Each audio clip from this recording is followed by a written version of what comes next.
Hello and welcome, ladies and gentlemen, to a smoky Wednesday night here in Sydney, Australia, as we get ourselves ready for the final week of Overwatch Contenders Australia Fall Series. That's right, we've been able to go through a decent amount of teams so far and a decent amount of Overwatch. Go to get ourselves to, once again, another final couple of days. Kev, by my side once again. How you doing, buddy? What's smoky, man? Like, I'm trying to figure out. What, I mean, I drove up from the south and Yeah. having to go through a lot of the back burning. It's quite smoky around here. Right. So for anybody who's not from Australia, I'll explain it later. Whatever. Right. He won't, but that's fine. I I won't, and I won't even remember to remind him. So we'll just let that one sit and simmer. We'll let that one smoke a little bit longer as we figure out today, and as we get into some really good games. I think this is an important day. Tomorrow will be finals day, so this is where we get to get our preview of the top teams finally clashing.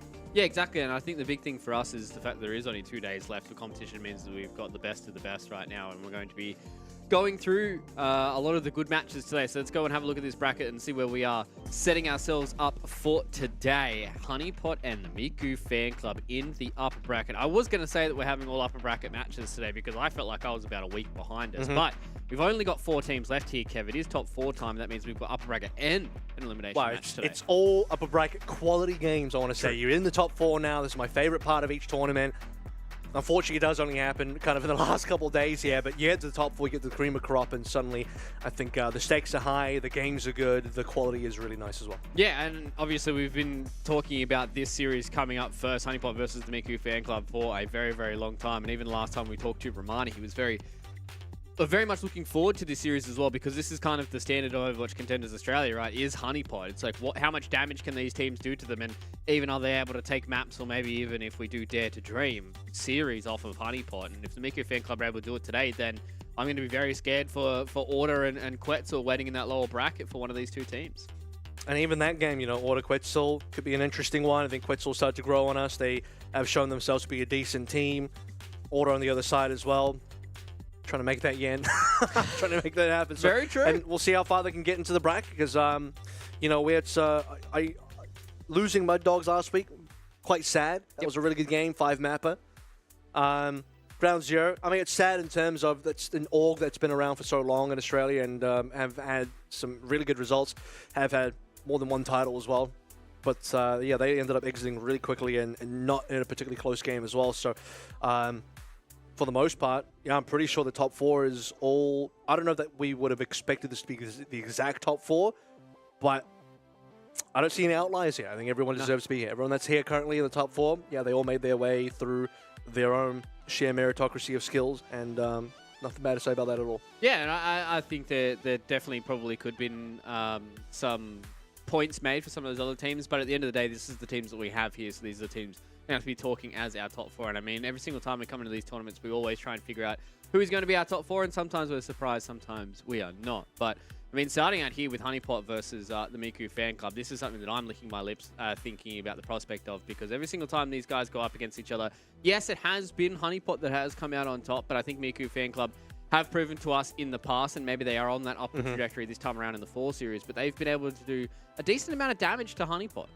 Well, they're one of the only 2 teams that have actually taken a map off of Honeypot, so they didn't quite get to do that in the last final. So technically speaking, the last time they met, which was in Summer Series, final, I believe, it was a 4-0 to Honeypot, but in the upper bracket final, they did take a map.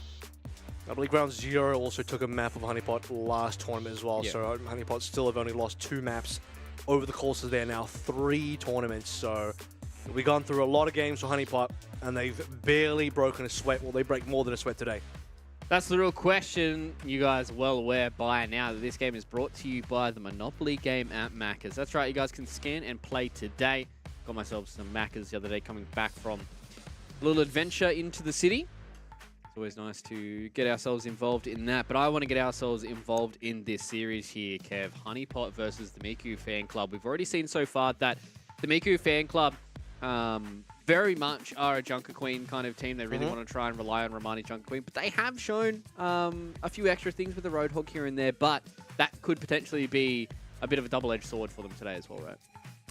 Those are the 2 looks. I'm trying to remember what else Romani has really played, but that's only it, right? At this point, you know, the only thing that really stands out is that he's also played the Ram last tournament as well. Obviously, oh yeah, the Ram, yeah. But that's not a relevant here in this current meta. Yep.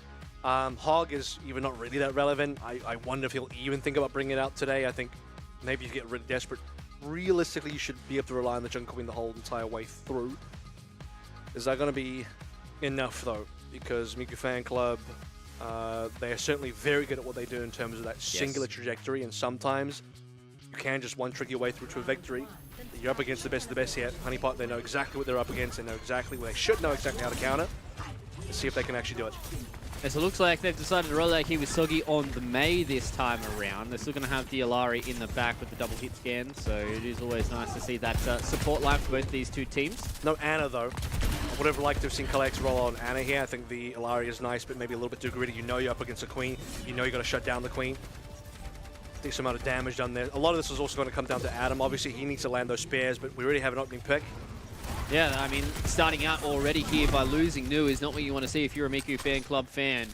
And maybe this is the reason why we're seeing Color Hex come out on the Alari. Just having that extra bit of pick potential from the support line is always nice, especially when you combine it with players like Nyang and Soggy. These guys have been notorious for taking people out, and as I say his name, he gets one done. Soggy wins that fight, but as you said, losing the tank battle, it's Nyang, though, that gets the kill and the trade back onto Romani. Both these two teams are trading members back and forth, and nobody really has all too much control. Yes, the percent is going the way of Honeypot, but I don't think they have the actual full control of the point, especially now with more members of their team coming back in towards the point.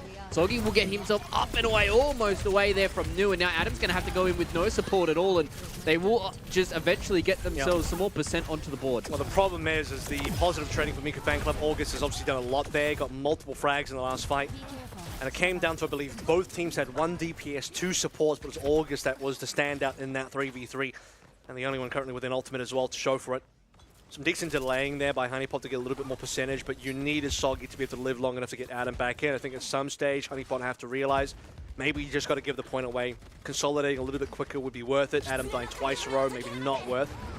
And losing out on Yang early on here means that the Photon Barrier can go out. Adam is stuck between a rock and a hard place. They will drop the lamp to at least keep him alive for a little bit longer. They're going to try and use the window and the Terror Surge to get them in there, but the TP is enough to get themselves away for now. A lot of these Constructables are going away, but Color Hex finally been able to get one back onto his counterpart. And August has done a lot of damage so far. Romani comes in with the Rampage onto 3, and that will absolutely decimate Honeypot, who looked like they were potentially able to stabilize just a moment there. Yeah, I like the combo that was coming through from Honeypot, but Romani just survives it all. His teammates are falling around him, but Jungle Queen has that capability of solo carrying the game, especially when Rampage is available, and a well-placed one at that. He hits like 3 members minimum, just cleaves through the entire Honeypot squad and keeps it up for Miku Fan Club. Huge. And continues with another frag in the next fight. Yeah, you hate to see that from Niang, just walking out and getting picked off once again. He got knifed, pretty sure. Oh, getting pulled out is never fun. That's kind of the power of the Jungle Queen sometimes, right? As you said, solo carrying a lot of these fights, but also being the one that can reposition some of these players is always nice. Getting to the scary points of the percent board right now, Kev. 80% plus for the Miku Fan Club, and this fight is probably where it's going to determine how this map will go. The Dragonblade's going to go out from Olam. Does a lot of damage so far. Hasn't been able to do much, and Yang will say see you later to him with a rail to the chest. Nu, though, gets the trade onto Adam, and as you said, with Adam going down, that is hard for Honeypot to try and push through here. They just don't have the bodies, and with the Photon Barrier going up, they need someone to try and touch, and they get it done with merit, but it will not matter for them because everybody is going down. Maybe Adam can do something on the Doomfist. No, he won't. Miku Fan Club get first point on the board. Yeah, well played. Super well played with Miku Fan Club. And it wasn't even just the Romani solo carry itself with the clutch in the middle of that map. It was everything around it. We start with this sort of August situation. The 3v3 talk about August actually having his own clutch where he gets a number of kills to allow Miku Fan Club to start getting ahead in the fight. They were down a percentage, but they were winning the fight, which means it allows them to cap, take control. You want to be a Jungle Queen squad that is already in control and you have the space to back out and then come back in. You don't want to have to be retaking as this type of team.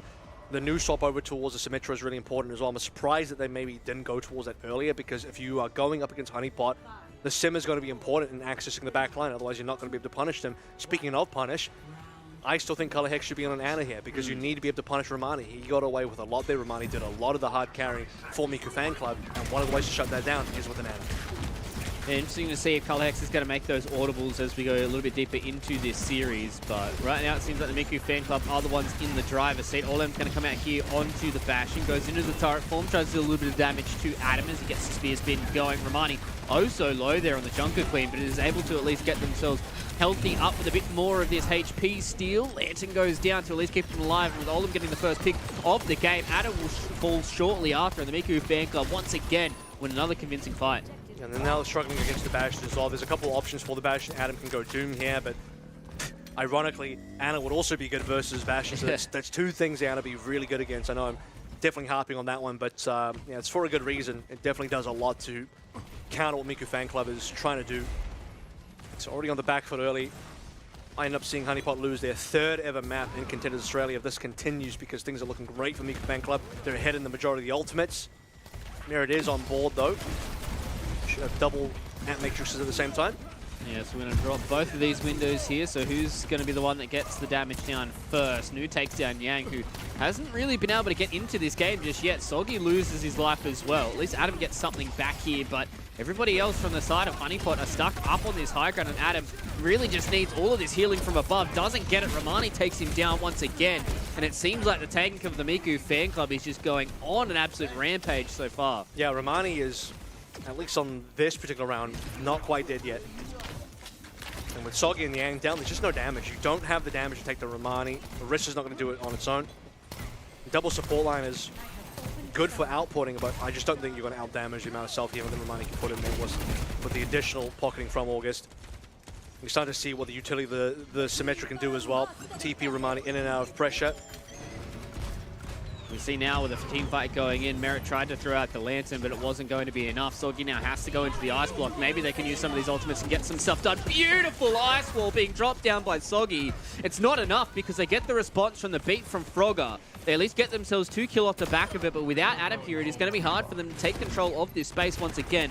Romani will just be able to stand around with Frogger, and with one more member going down for Honeypot, this does not look good for them because this is starting to get towards final fight territory. They need Yang to survive. Well, they can't cap because Romani's still alive, and it's difficult to get this kill.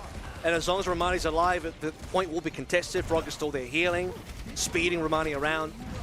And based on that, despite losing so many members of Miku fan club, they never actually lost the point. Oh, Color Hex, he does drop down the Suzu, but that means it's perfect time here for Romani to go in. He gets the Lantern to keep himself alive. Maybe Nyang's able to do something here with the Tactical Visor. Doesn't find the heads of them, though, and they don't touch the point. Honeypot, wow. They will lose their third map in just as many tournaments, and the Miku fan club, they come out of the gate swinging. And I gotta say, you know, this is what that first map was not close. It was a very Miku fan club favorite, especially this second round of Mecha Base. You could actually see from the POV, especially on Yang at the end there, everything is scattered. Like, where is the Honeypot squad? They're not consolidated. Everyone's sort of doing their own thing in different areas of the map. Lack of comms and discussing who's actually going to go for the touch there. Adam eventually went for it, but like, whose job really was it? Maybe it was Adam, but it just didn't happen in time. Nyang had barely any targets to shoot as well. He just couldn't see anybody on the map, and you know, their map control was in a bit of a shambles, and I still think the picks weren't optimal for Honeypot.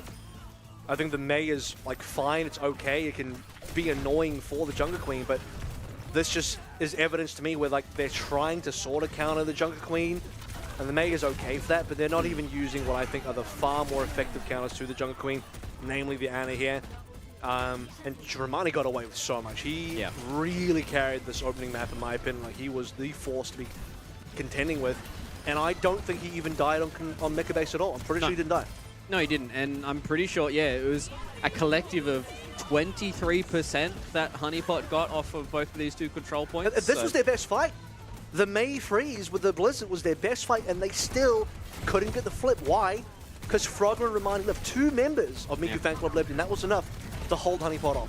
He went down to 1 HP here on Mecha Base towards the end of that map, and that was as low as he ever did get. So the Miku fan club, that was a very dominant performance here on Control. Yeah. But we have seen in the past that sometimes controls can really get out of hand really, really fast for a lot of these teams. And when we start getting deeper in the series, that's when we really start to see a lot of these teams go hand in hand. But the fact that the Miku fan club started out with such a dominant Busan gives them a lot of confidence going into Numbani, because this is where you can start sowing the seeds of doubt, because it's like, oh, Honeypot are like, maybe our first ideas against this Jungle Queen don't really work. And, well, I think Numbani is a good pick for Honeypot. This is one of the maps will be slightly more difficult for the Jungle Queen with the Symmetra TPing around. It's still an okay map. I don't think it's absolutely awful for the Jungle Queen, so you're not really going to get into any bad space until... Ooh. You'd have to pick away from Esperanza. I think if you go to either Colosseo or especially New Queen Street, things get a little bit rough. Then you look over towards the Escorts, things get a little bit rough for the Jungle Queen. So realistically, I think for Honeypot, you know, you don't want to have to rely on the series going the distance. But we're not getting like a bad map for Jungle Queen just yet. This one's not amazing. It's not that bad. We've also seen the Hog come through for Romani as well. True. There's also just bigger problems. I think when you look at Miku Fan Club, the way they're playing the Jungle Queen composition is really clean because the individual carry potential is obviously there. You've seen it across a large number of members. Typically in the past, we've seen New pop off and Sojourn. He hasn't even done that much in this map and series so far, but everyone else has been doing enough that really doesn't matter at this point. And generally just seeing Honeypot being a little bit disconnected more than usual is a little bit strange, but when we talked to Romani, they were confident they could take it up to Honeypot. They weren't lying. Yeah, exactly. I mean, they had the week off. They had plenty of time to do the tape here on Honeypot, and I mean, that is kind of the blessing and the curse of being such a dominant team in a small region like Australia, is sometimes you're the guys that everybody does the tape on. Echo's good here. Okay. Still sticking with the same support line, though. I mean, a wrestle double flex. It's been traditionally this particular map, Bap and I. Just see if they can get the pick. You need the pick potential. You just really can't kill the Jungle Queen unless Romani overextends so much. You need to kill everybody else. And Merit looks like he's in trouble. He's down. Yeah, Merit was going for a trip in his favorite rocket ship, and unfortunately for him, he's zooming back to spawn. And they got themselves 2 kills off the back of that, though. But with everybody else losing their lives, it's only really Adam and Color Hex that are hovering around here. Yeah. Frogger did not need to go forward there, by the way. That was really green. Luckily for Miku Fan Club, Numbani A, favorable defense, so they'll all be back pretty soon. What you need to see Honeypot do is set up this Bastion. I mean, Niang's decided to go to Bastion, that's fine. You need to be able to actually take control of the high ground. You're not going to do it on the right side. You can do it on the left side, but you have to brute force your way up. The problem is Romani and the rest of Miku Fan Club are waiting there for you. So unless Soggy goes towards, we see what this Sun does. It's actually a big pick. Yeah, connects on to multiple people. At least gets the one connection there onto August. Thank God for Soggy getting rid of that lantern, because that potentially could have been a disaster for Color Hex. But getting the opening pick here for the offense is exactly what they would like. They're going to try and wait out this photon barrier as best as they possibly can. Frogger says see you later to Color Hex. Doesn't have the boot to get themselves back onto the platform, and New finds another frag for them, but will eventually slip off, doesn't get back on. Thank God for Adam and the spear spin. Rampage will go through onto Niang, and that was a good start for Honeypot, but Miku Fan Club swat them away. They don't have the staying power. Adam dies, and that's about it. Once your tank is gone, the rest of your players will just struggle to take down Romani. And what I was trying to say earlier is, if you want to set your Bastion up on the opposite side of the map, you need to have some mobility like a Symmetra as well. So Soggy might have to swap for that, but then you lose the Echo, which I think is a good matchup into most of what Miku Fan Club are running, outside of the fact that Olan can get some free shots. Now that they're trying to go main, feels weird because, you know, you have no real mobility here. You're trying to send a Bastion, not a Bastion, well, kind of a Bastion, but you're sending the Orisa down main. Doesn't feel good. Oh, Nu just gets the pick there onto Merit as well. They're going to try something here with the artillery, but Adam's oh so low here on the Orisa. He gets brought down, and there's just not much that Honeypot can do. This is the most disconnected I've seen Honeypot What was the game plan there? You send your tank down main, and your supports are sort of flanking on coast. Are you supposed to be able to link up? Color Hex is he's mostly focusing on damage on the flank, so he's not really healing at all. Merit, I think Merit died early, didn't he? So it's like, he did. So yeah, that's your only healer down for Adam gone. Niang has no setup down bottom. This Bastion can't do anything because the Bastion requires either the left or right side setup, and at least going back upstairs. Yeah, they've at least decided to go back up onto the high ground. Olim's going to try his best here. The Terror Surge hasn't been able to hit on anybody just yet. Adam is oh so low, and Nu will take down the pesky turret in Yang, and Adam will bite the dust as well off the back of Romani, and with only 58 seconds left to go, this is the reset button that you want to hit here for Honeypot, because you can at least have yourselves an extra fight in this. But Soggy wants to try and do something with the Soldier 76 duplicate. Adam's going to come back here on the Doomfist to try and play some of this fast tempo Overwatch. But they haven't been able to connect with anything just yet. They got themselves some picks, but now with the late death on Soggy, this looks all but hard to do. They haven't got a tick yet either. They got no progress at all. In fact, not forget about a tick. It's just 0%. Nothing. Yeah, they haven't even touched the point, which is... And they can't. And this window will do nothing for them because again, they don't have the setup. Now going over towards a really fast composition, trying to pseudo dive here. But a lot of this still needs setup. Your support still needs some clean line of sight to stay on, because if I'm Miku Fan Club, I might even give you the tech just so I can dive onto Merit and Color Hex. Yeah, they've at least got themselves a little bit of that progress, and as you said, they at least give them a bit of space to try and play around with so they can deal with that backline. Color Hex gets something done by taking down Nu. Adam is still oh so low. Color Hex needs to try and get in there and keep this healing going for his buddy on the Doomfist. They at least get themselves a little bit of progress on the point, with Romani getting oh so low on that critical HP. Maybe they can do stuff here with the health pylon sitting here onto the wall. Frogger deals with that, so now they don't have too much healing to try and play around with. Some of the members from Honeypot need to return here to get this fight going. Adam gets something done by getting the one punch there onto Frogger. There's only one support left. Finally, Romani goes down, but Olim comes in, takes down the Doomfist. Soggy's trying to do his best on the Tracer, trying to win this 1v1 versus Olim. It's actually a 2v1, and that will be it. Honeypot will not even get a single tick on Numbani. This is what happens all the time, Kev. Everybody hypes up these series, and sometimes they just fall to the wayside, and I don't know what to say to Honeypot. I don't know. Is this Miku Fan Club shutting them down? You know, 3 years, jar is empty. That's very true. There's no more honey. It's like, damn, got to go back to the store and load up. But the question is this Miku Fan Club just shutting them down, or is Honeypot not doing anything? Miku Fan Club are just playing correctly, and that's not just it's not to underplay what they're doing, because playing correctly is obviously sometimes quite hard, given that Honeypot are not doing that right now. So it sounds obvious and it sounds easy. It's not, but Miku Fan Club are optimizing their comp, they're optimizing their strategy to accomplish their goals with the jungle wing composition, and Romani died, what, one time in this entire defense? Yeah. And that one time, by the way, was the best push for Honeypot. That just shows you how hard it's been to take down Romani. Beyond that, I have more compositional questions. Like, I mean, forget about the Ana for a second. That's one part of it. But you want to play Orisa, Bap, Alari, that's fine. I respect that. You can do that. However, you add the extra Bastion in, but there's no mobility for the Bastion. So their only strat is to brute force upstairs.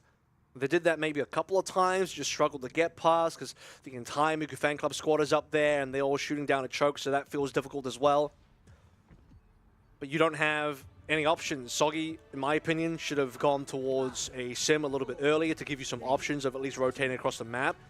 As soon as you saw Adam and Yang just chilling in main on the bottom low ground, I mean, you've lost the game. You can't do anything down there with no mobility. And then you swap over towards a Doom and a Trace and a dive comp, but then you're still on the Bapillari. It's like, well, those two supports just died.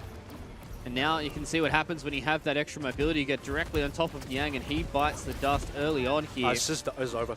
Yeah, I'm going to have to agree with you. We're losing two members with no response just yet. Maybe Color Hex can do something, but you're going to need some big clutch plays here from the Honeypot squad. Save money. These guys need to be the ones that stand up for the defenders. At least get rid of one of the tanks, but they need to make sure that they hold on to this point. Yang comes in, puts a lot of pressure back here on August, and they will, from what it looks like, Kev, thwart this first attack. Well, they got rid of Romani. That was an important part. Surprisingly, he died there. I think Frogger dying was part of that. Yep. And August just didn't have sightlines, maybe, but August needed to focus all attention on keeping Romani alive because Romani was getting a lot of attention on the opposite side. He was on point. He was drawing members down. And that was looking like a cap because we had, what, a 2-for-0 trade at one point until somebody finally died on the Miku Fan Club side. Soggy got oh so low. Was able to at least get some of that healing back, and they've gone up into this left-hand side of the high ground. Haven't been able to find the sightlines just yet. Adam is stuck on the bottom side, at least wins the fight there against Romani, so they do lose both of their tanks, and this is where everyone needs to start winning these 1v1s, start clutching up for their team. Color Hex goes down, trades back and forth for both these two teams. We've got Merit and Yang still sitting here onto the point, but it's Soggy in the sky, which is going to be the scary member. Miku Fan Club, much like Honeypot, have walked into a trap. I think a lot of the difficulty with Miku Fan Club at the moment, despite getting some good push, is that they're struggling to catch the mobile members. You have Soggy in the skies, and Yang's on a Tracer. You're just not going to get these DPSs unless somebody makes a mistake. So you kind of have to go for Adam. Beyond that, you'd like to go for one of the support members.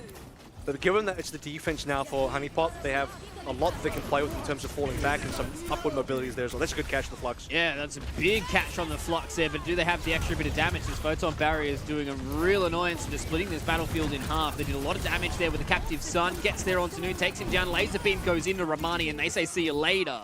The Miku Fan Club walked into a whole boatload of ultimates of Honeypot, not before expending their own. They won't get any progress on the point. Are we going to have two full holds here, Kev? Well, that would be a draw. So that is good and bad for everybody. Yeah.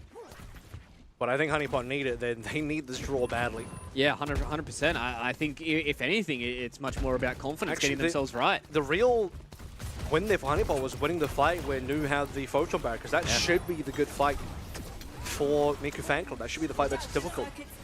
All right, we're going to have the duplicate come in. It's a lot of damage that goes in towards Soggy here, and unfortunately, you've got to isolate it. Nyang's able to deal with Olam. The Rampage goes through directly onto Adam, so he's not going to get any of this healing. Completely purple, but Romani also doesn't have any of this healing. They lose one of the tanks first, but Romani he has still stayed alive, and as you said, killing Yang is a big start for the Miku fan club to get Numbani under their belts and get this series off to a bang. This will be it, a 2-0 start.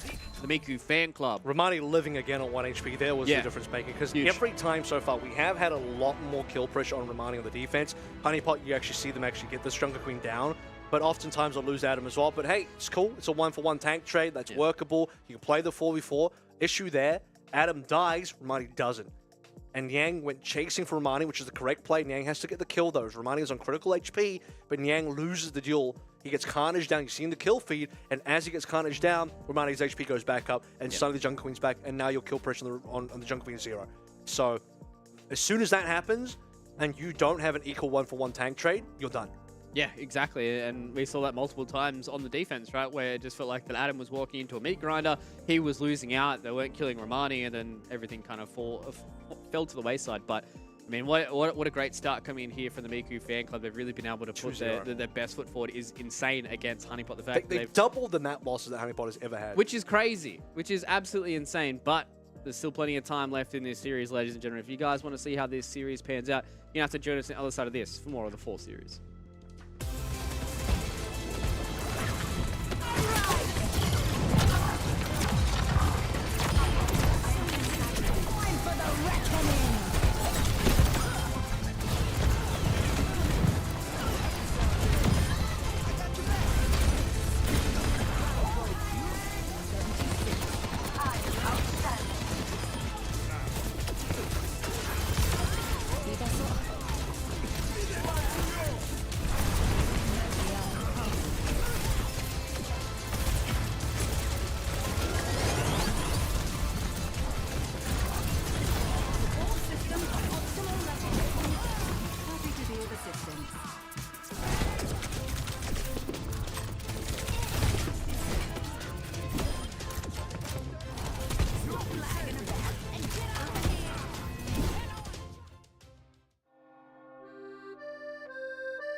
If you'd have told me at the start of today that I would be noticing a 2-0 start to this series, I would have said, yeah, for Honeypot, right? You'd say no. The Miku fan club, they've started out this upper bracket final, 2 maps over the top of Honeypot. That's even believable. What's not believable is when you actually add the caveat, no, it's also one-sided. Yeah. Because both maps have been one-sided. You think about it. It's been, okay, it got a little bit more interesting for the defense on Numbani for Honeypot, but it's still a full hold into just cap 1 tech. Which is like, when you look at the actual stakes of it, very one-sided. Despite, again, the defense starting to look a lot better. But had we gotten more of the map, let's say we got into B, then you're allowed to make mistakes. Okay, Romani lives on, what, 13 HP? Fine. Yeah. They cap A, and now we just defend B. But the real mistake was made earlier where we just don't get to play B. Yeah, which is the sad part for Honeypot, because it feels like they've just started extremely slow in this series. They're starting to warm up a little bit now, but it could be too little too late. We've seen this plenty of times as we go into these Flashpoint series. Sometimes teams really start to warm up, but the Miku fan club, they just come firing right out of the gates, and they will blow you off the park if you let them, and it seems like that's what happened so far here for Honeypot. They just have not been able to get themselves a stranglehold of this series, and I'm not going to count them out just yet. I mean, this is a very, very strong team, but so is the Miku fan club, so if Miku fan club are able to 3-0 Honeypot in this upper final, as I said at the top of the show, I feel bad for Order as well as Quetzel, because you're probably expecting the Miku fan club to drop down there and maybe there's a few more avenues for you to get through, but a Honeypot that has lost their first series since their inception, it's probably going to be a pretty scary prospect. But there has been some subs made. We've made a sub in the DPS and the support line now for Honeypot. I don't know what's scarier, having to face Honeypot in the lower bracket or eventually beating Honeypot than facing a Miku fan club that 3-0s Honeypot. Yeah, that's very true. That sounds very scary as well. So it seems like it's a lose-lose scenario for all of those teams in the lower bracket. And you know what else is? I don't think Flashpoint really improves the matchup for Honeypot at all. I mean, no. There's not that much verticality on New Junk City, right? It doesn't matter where you go. So for us in New Junk City, they might as well be the same map. I mean, you're playing into generally a pretty good map for the Junk Queen. At least we got the Sim TP out for Nami, as Nami is one of the members being subbed in alongside Bertlog, so obviously you got to play Lucio on this map. But if you want to play the Bastion, you got to play the Sim. And I think that was one of the key pieces that was missing on Numbani. Yeah, and I think you can kind of see that they had some issues with the compositions they wanted to play, and now they've just changed it up, and this is the best place for them to start. A lot of AoE damage just went down there on the Miku fan club. I believe that was right click coming in from the Bastion. So Honeypot, they want to try and tip themselves on the other side of this circular little dome. They want to try and find Frogger, but he gets himself separated from the rest of the team. We will see Olam dash in, and he will lose his life. But Bertlog, though, loses out against August. So it is one support now. We're losing for 1 DPS. So the Honeypots, they need to be careful about not losing Adam too early on here until Bertlog comes back into the fight. August has done well, honestly. Again, we saw in the first map, had good damage output down, good trade, so that alleviates a lot of the pressure that would have been a 5v4. Merit, got to be careful. Yeah, oh so low here on the Baptiste. At least gets themselves back up to regular HP. The other side, though, Frogger was the one that went down to try and get rid of some of those constructibles. Hasn't been able to do it just yet. Nami's so low. At least the lamp goes down. They get a bit of healing back into this Bastion. They want to try and win this fight, but it's Nu that says no with the rail. They're going to get the TP back up onto the high ground so Adam can try and get the spear spin going, but Nu with the power slide just gets him out of dodge. Olam's so low as well here on the Genji, trying to get away from that window. Adam, though, wins the fight critically against the other tank. They've lost so many of these members. It's Honeypot. They need to try and get this done against an overclock and the Kitsune Rush, and it's not going to be enough. August and Nu stand up for the Miku fan August club. Didn't even need a ult. That was, in my opinion, an unnecessary Kitsune Rush. They had already wanted the overclock was enough. They already had the player advantage. It's not like Honeypot at the cap, so you're not losing time there. I'm pretty sure Nami got knifed by Romani, got pulled into the pit, because there's otherwise no reason for Nami to walk down there. And as soon as Nami was pulled into the pit, Lamp had to be burned. Nami was in trouble at that point onwards. There was not a lot to save him. So, yeah, losing a Bastion like that is going to probably cost you that fight. It's exactly what happened. Just not having that purse coming in from the turret form is a little rough. Now Honeypot, though, they're going to try and jump their way into the face of the Miku fan club. The Terror Surge will go down, so it's going to be a lot of damage. They will use artillery strike in the background, but the beat gets dropped, so there's going to be a lot of this damage being mitigated here by Frogger. The Miku fan club haven't lost anybody just yet. All they had to commit was the beat. Nice little spear there goes onto Nu as he is power sliding away, but they haven't been able to connect on any of these kills just yet. Nice little knife there from Romani to get a little bit of this healing going. Rampage goes in. but they say no. Adam still gets purpled up, so does Niang, and they don't have the healing to get it done. Bertlog just hit the beat, but it doesn't matter because he's lost his tank and his DPS player. At least Nami gets something back in return, but this first Flashpoint will go the way of the Miku fan club. I mean, Adam blocking out the rampage with the spare spin is required. That's what you need to be able to do, but Niang getting caught as well is unlucky or just bad for Honeypot, as Adam's going to say, you know what, you want to play some Junk Queen? Let's actually do this now. We're going to play some Junk Queen for real. Unfortunately, though, I think Miku fan club are in the better mirror composition. They're actually set up for the pre-set up for it because they already got the Sojin, the Genji, and the Kiriko. Whereas Honeypot are playing the more poke-style version. See how that works out for them. I mean, the output is going to be high when Nami can really put it out, but I don't think we've really seen that Bastion threat so far. You need this next fight to be played where you TP into an angle, drop Merit's and Matrix, and then have Nami just spam damage through an off angle. So, seems like the work is cut out for them so far here, so this is going to be the angle they're going to try with the window. They had to drop the lamp as well, but this is with the photon barrier, so let's see how much damage they can do. Nu gets taken down by popping that overclock, so he's not going to be a part of this next fight. Dragonblade gets pulled out by Olam. Wants to try and hit some more of these members. They respond with the beat that was held on from that last Flashpoint, so the Genji doesn't get anything done. Romani, though, finds the kill onto the Baptiste. Tsunami will say see you later to Olam. And Adam's going to try and get in their face with his own Junker Queen and see what damage he can do. The artillery strike now will start to cut off some more of these angles for them to try and walk into. So they're going to pop the beat to get in. Nu with the rail onto Niang, gets that one done. Nice little knife there from Adam to snipe out on the Frogger, but they lose another one at their DPS, losing out on Nami, so they don't really have the HP to stay around and fight here. They need some more of this healing to go in onto the Adam so he doesn't lose the fight off against Romani. He gets a lot of healing off the Carnage, but it won't matter. See you later, says the Miku fan club. Only 47% is what you'll get here. Honeypot. Flashpoint is ours. The sound barrier was good from Bertlog, but Honeypot needed to find some frags during that time. They just couldn't. Frog will eventually respond with his own. I think Adam got one in that fight, which is decent. Yeah. But you need to see this sort of Bastion, again, Bastion, Baptiste sort of mix up half. That needs to work. They need to get way more out of that. And they're just not finding, during the turret forms, any amount of significant damage that are leading to play advantage and kills, as you just see Nami again.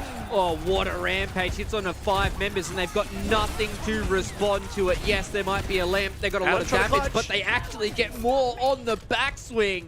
Nu finds 2 by getting a lot of these low members down with a few of these rails. They're going to try and fight with the Kitsune rush, and Nu's on something right now. Hits the 3-piece, looks for the 4th with the overclock, gets it done, wants the solo man ace. It's only Adam. He has to try and fight through it. 30 HP, doesn't get it done. Adam will stand up for the team of Honeypot, but there's too many members returning from the Miku fan club, and that will be the second Flashpoint going the way of the fan club. Now it's a reverse sweep in the map and a reverse sweep in the series as well. It's as reverse sweep as you can really hope for, and that was an amazing fight for Honeypot because Adam really pulled through on his own rampage, and you thought Romani was just going to end the day right there. 5 members caught, 5 purple on the side of Honeypot.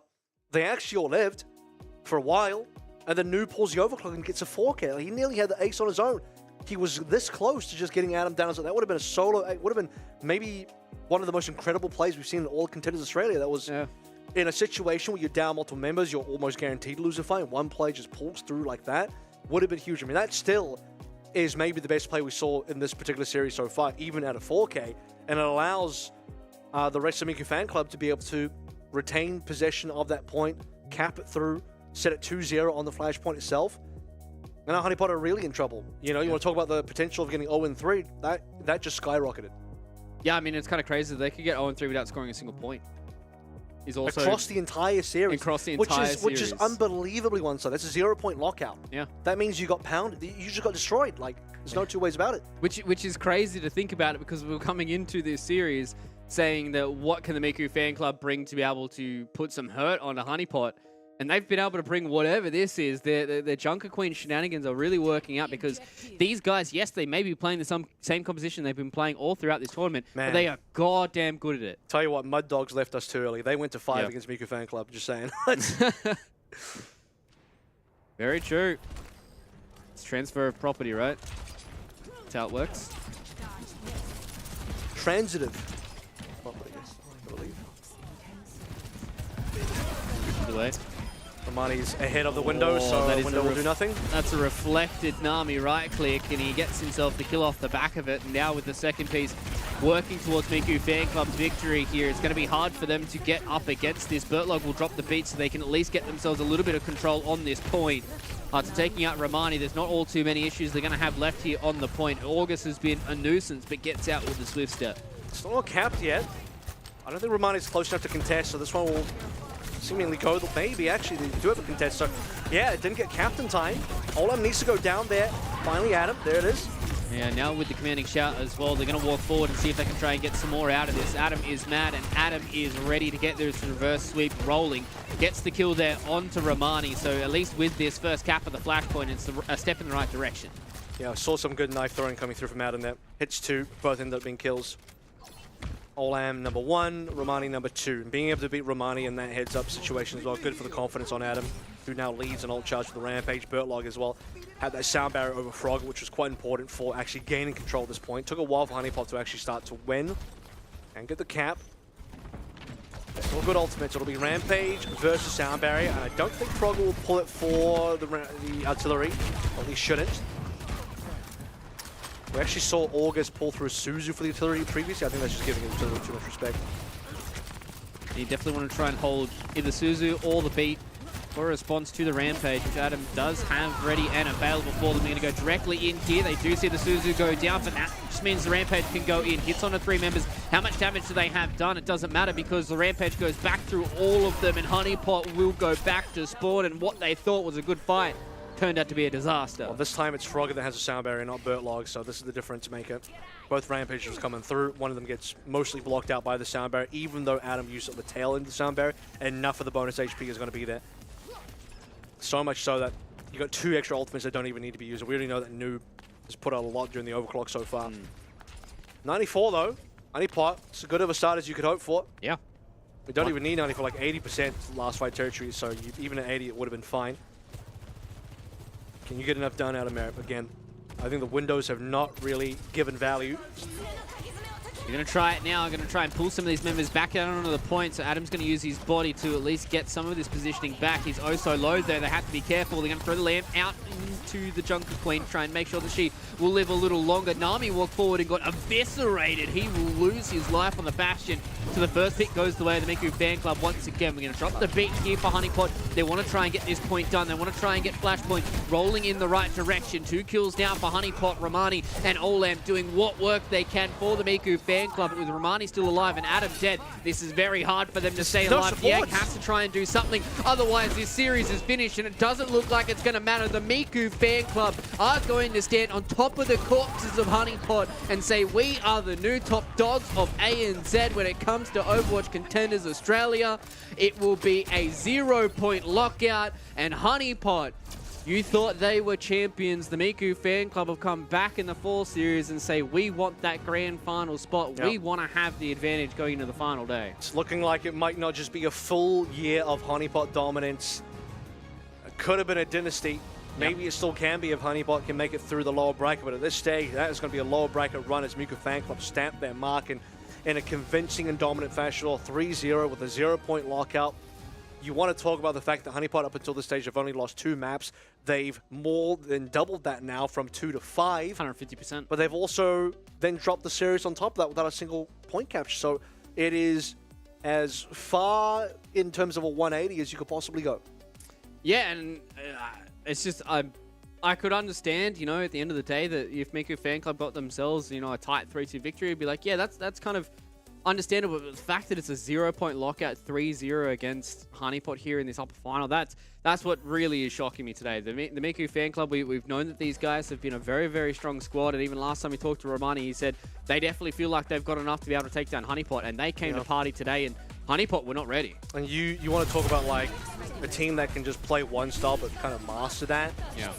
We already saw a situation where Jungle Queen was kind of like a fringe pick last tournament, legitimately in the meta this time around. And you want to talk about a team that can push the limits of what this comp can do, you're looking at it. So, yeah, it's part of me is surprised, part of me is also not at all surprised in terms of how damn good Miku Fan Club were in this series. I think they played better in the series than any other series we ever seen. So, because we saw, you know, the Mud Dogs take them to 5, and that was maybe, if you look at that and then you look at this, you're like, wow, you're looking at the same Miku Fan Club in that series, you probably think, yeah, they'll probably struggle versus Honeypot, surely. But coming to today, this just looks like such a clean team. Overall, everyone's fragging out, everyone's clutching, everyone's doing something that is putting them ahead of their counterparts. I think that was the biggest thing for me, right? It's not just like, one person's having those, those crazy 1v5s that we almost saw Nu have just before, but it feels like everybody is firing. I think August played, I don't want to say the perfect game, but I think August in this series was my standout MVP. I think he's Susan Artillery, so he's a minus points for me. Over respect on that. But yeah, I think a lot of those players really were like, at least one step ahead of all the counterparts across on Honeypot, and I think that was the biggest difference today. And I mean, what a way to open up that day. There were fights that Honeypot probably should have won that were then clutched up by Miku Fan Club. Map 1, it was August. He won that fight in the middle there.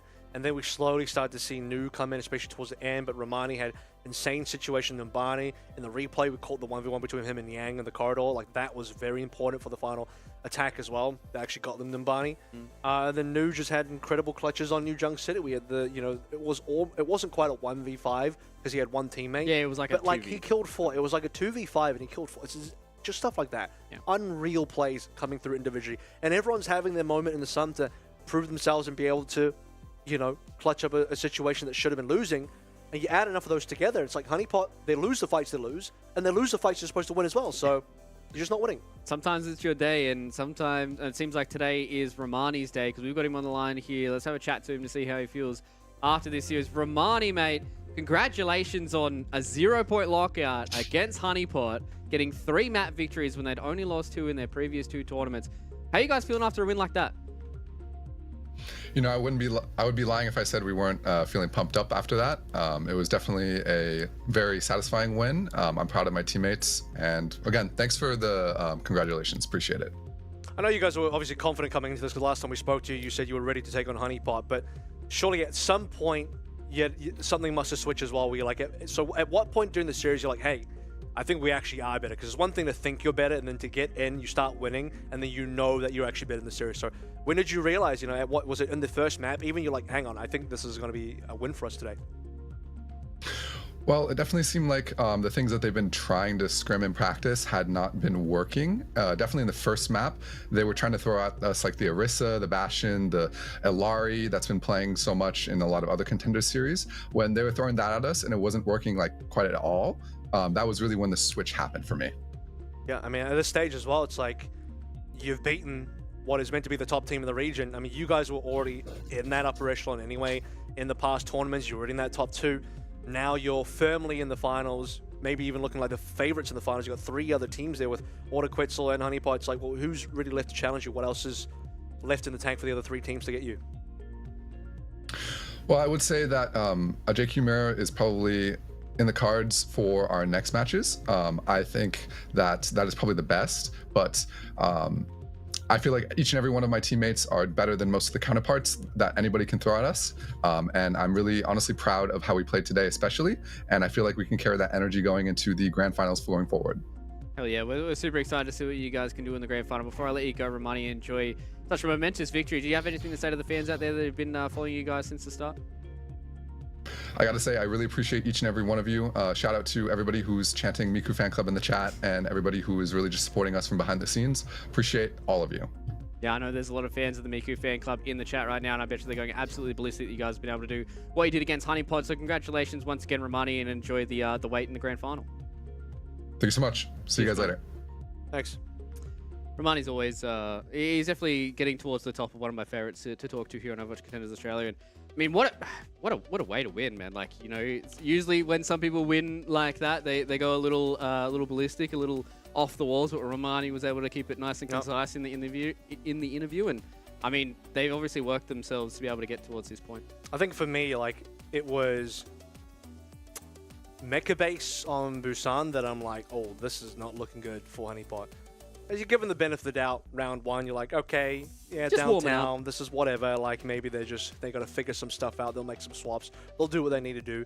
And you just see them just kind of bash their head against the wall and make a sitting. It's like, oh, this is now I'm feeling worried about them. So for Romani, he kind of said at some point in the first map, and for me, it was like by the time you get through Busan, Like, I wasn't even feeling confident for Honeypot going to Numbani because I'm looking at like, this is not even that bad for Miku fan club. So this could be a one-sided series, and it was.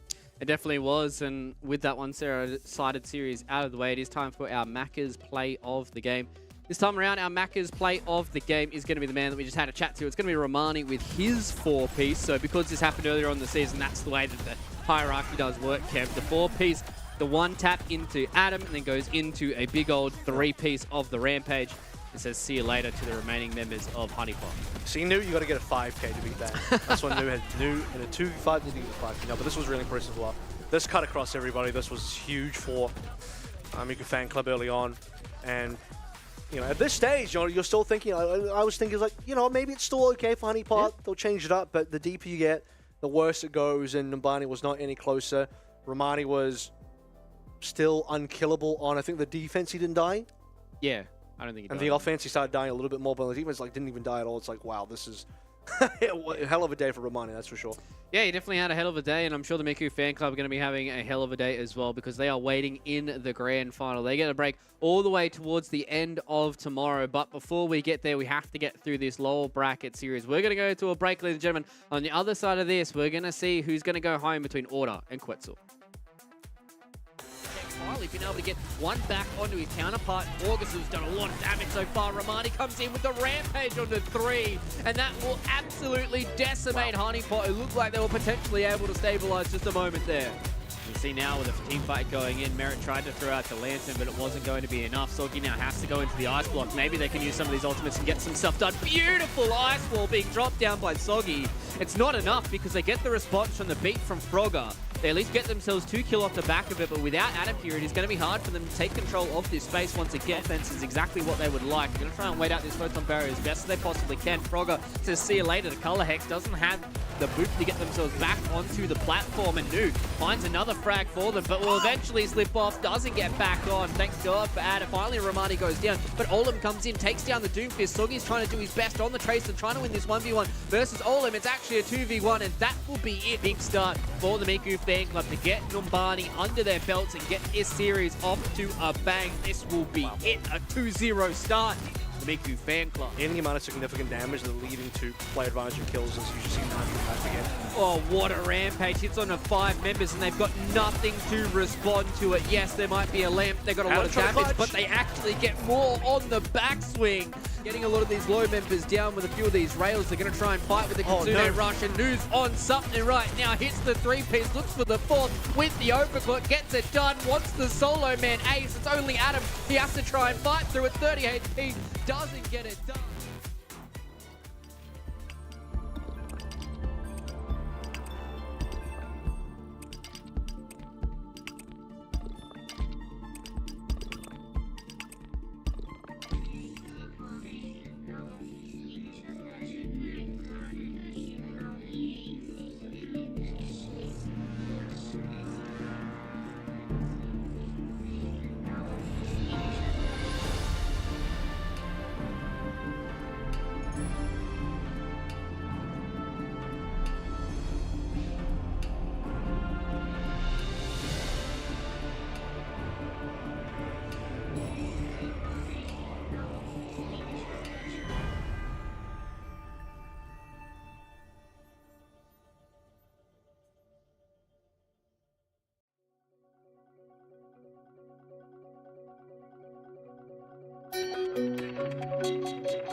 The Monopoly game at Macca's is back, with 1 in 4 chances to win, and prizes like a $10,000 Amazon.com.au or Webjet e-gift card, fuel for a year from Ampol, and more. Get into Macca's and play today.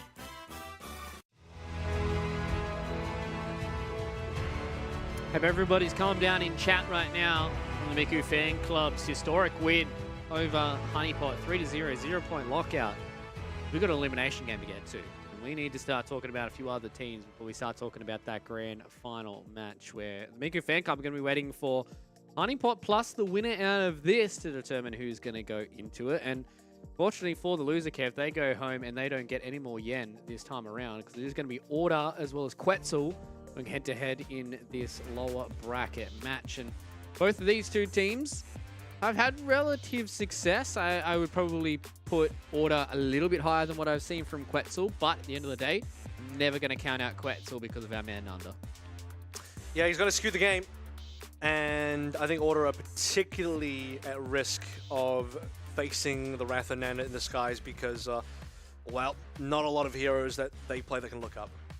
Well, hopefully they can look up, and hopefully you guys at home are aware that this game is brought to you by the Monopoly game at Macca's. Scan and play today! Get yourself into Macca's to get yourself a part of the Monopoly game. So, Kev, question on everybody's lips. Has everybody warmed up their upward movement on Order? So there's going to be a whole lot of looking up in this series. Yeah, check the skies, check the forecast. I'm already seeing Ryan. It's like, I do expect the Ryan. I think Quats wants to play the Ryan. The problem is, if you play the Ryan, you got to open yourself up to some problems. You look at Quats' hero pool, it's like most of the picks are going to open up problems. He also plays a Junk Queen. Yeah, not particularly great into any of the flyers. Maybe you can just outpace it by just killing the players on the ground instead if you just rush them down. Ramatra's not relevant in this meta. Play Rissa, which is like not ideal. It's just okay. Doesn't feel great. What I'm trying to say is you need to play the Diva, which Jacob does play. I was going to say, what's bringing you happiness here, Kev? Because it seems like you've given me a whole lot of stuff that isn't the source. There's one hero that is. What's the source? I already said it. I think you Diva. have to. Well, if you want a hard counter, I don't know when Nana's going to pull it through. I mean, really, it could just be all maps. But Antarctic, Peninsula doesn't really. I don't know, man. I don't feel like I've seen anyone ever really try it on a map like this. It doesn't seem really friendly for it, but Someone's going to do it. It's going to be him. Yeah, okay, here it is. So, wasting their time. I was going to say, like, surely you test the waters, right? And you see how they deal with it early on. If they can't deal with it, then you just get yourself some free movement. We'll see what it's going to look like this time around. At least Felix is able to stand up, and it seems like Crimson says, see you later to Nanda. It's going to be on the Nanda duties, it seems. Felix goes in, takes down Sector in that turret form, and now, unfortunately for Mr. JCap, he has Ryan in his face and will have to back away from the point, which has unlocked, meaning the first bit of percent is going to go the way of Order. Then it's going to come back on the Echo. So maybe a little bit harder for Felix to hit. That was surprising. I mean, you don't really think a Bastion and a Sim are going to really do the work there. I mean, for the Sim, you have to land the right click, which should be pretty hard on a flying character. Well, Nanda's got two of them that you can play. Here comes number two. Usually you'd see Nanda already on an ultimate by now, but he actually died the first fight, so that slowed him down. Yeah, slowed him down a little bit. He's still going to be the first person towards an ultimate with the amount of damage that he gets done, and he has taken down Felix, who was the annoying counterpart in the original engagement. They're going to drop a window here as well, and Nanda's going to get bitten once again by Crimson. Atol is sitting on this pulse bomb, wants to try and find something in towards this window, wants to see if he can take down Crimson, gets him done with the stick. He got lamped. That would make the most sense there, so Crimson does not go down. That was the first ult, by the way.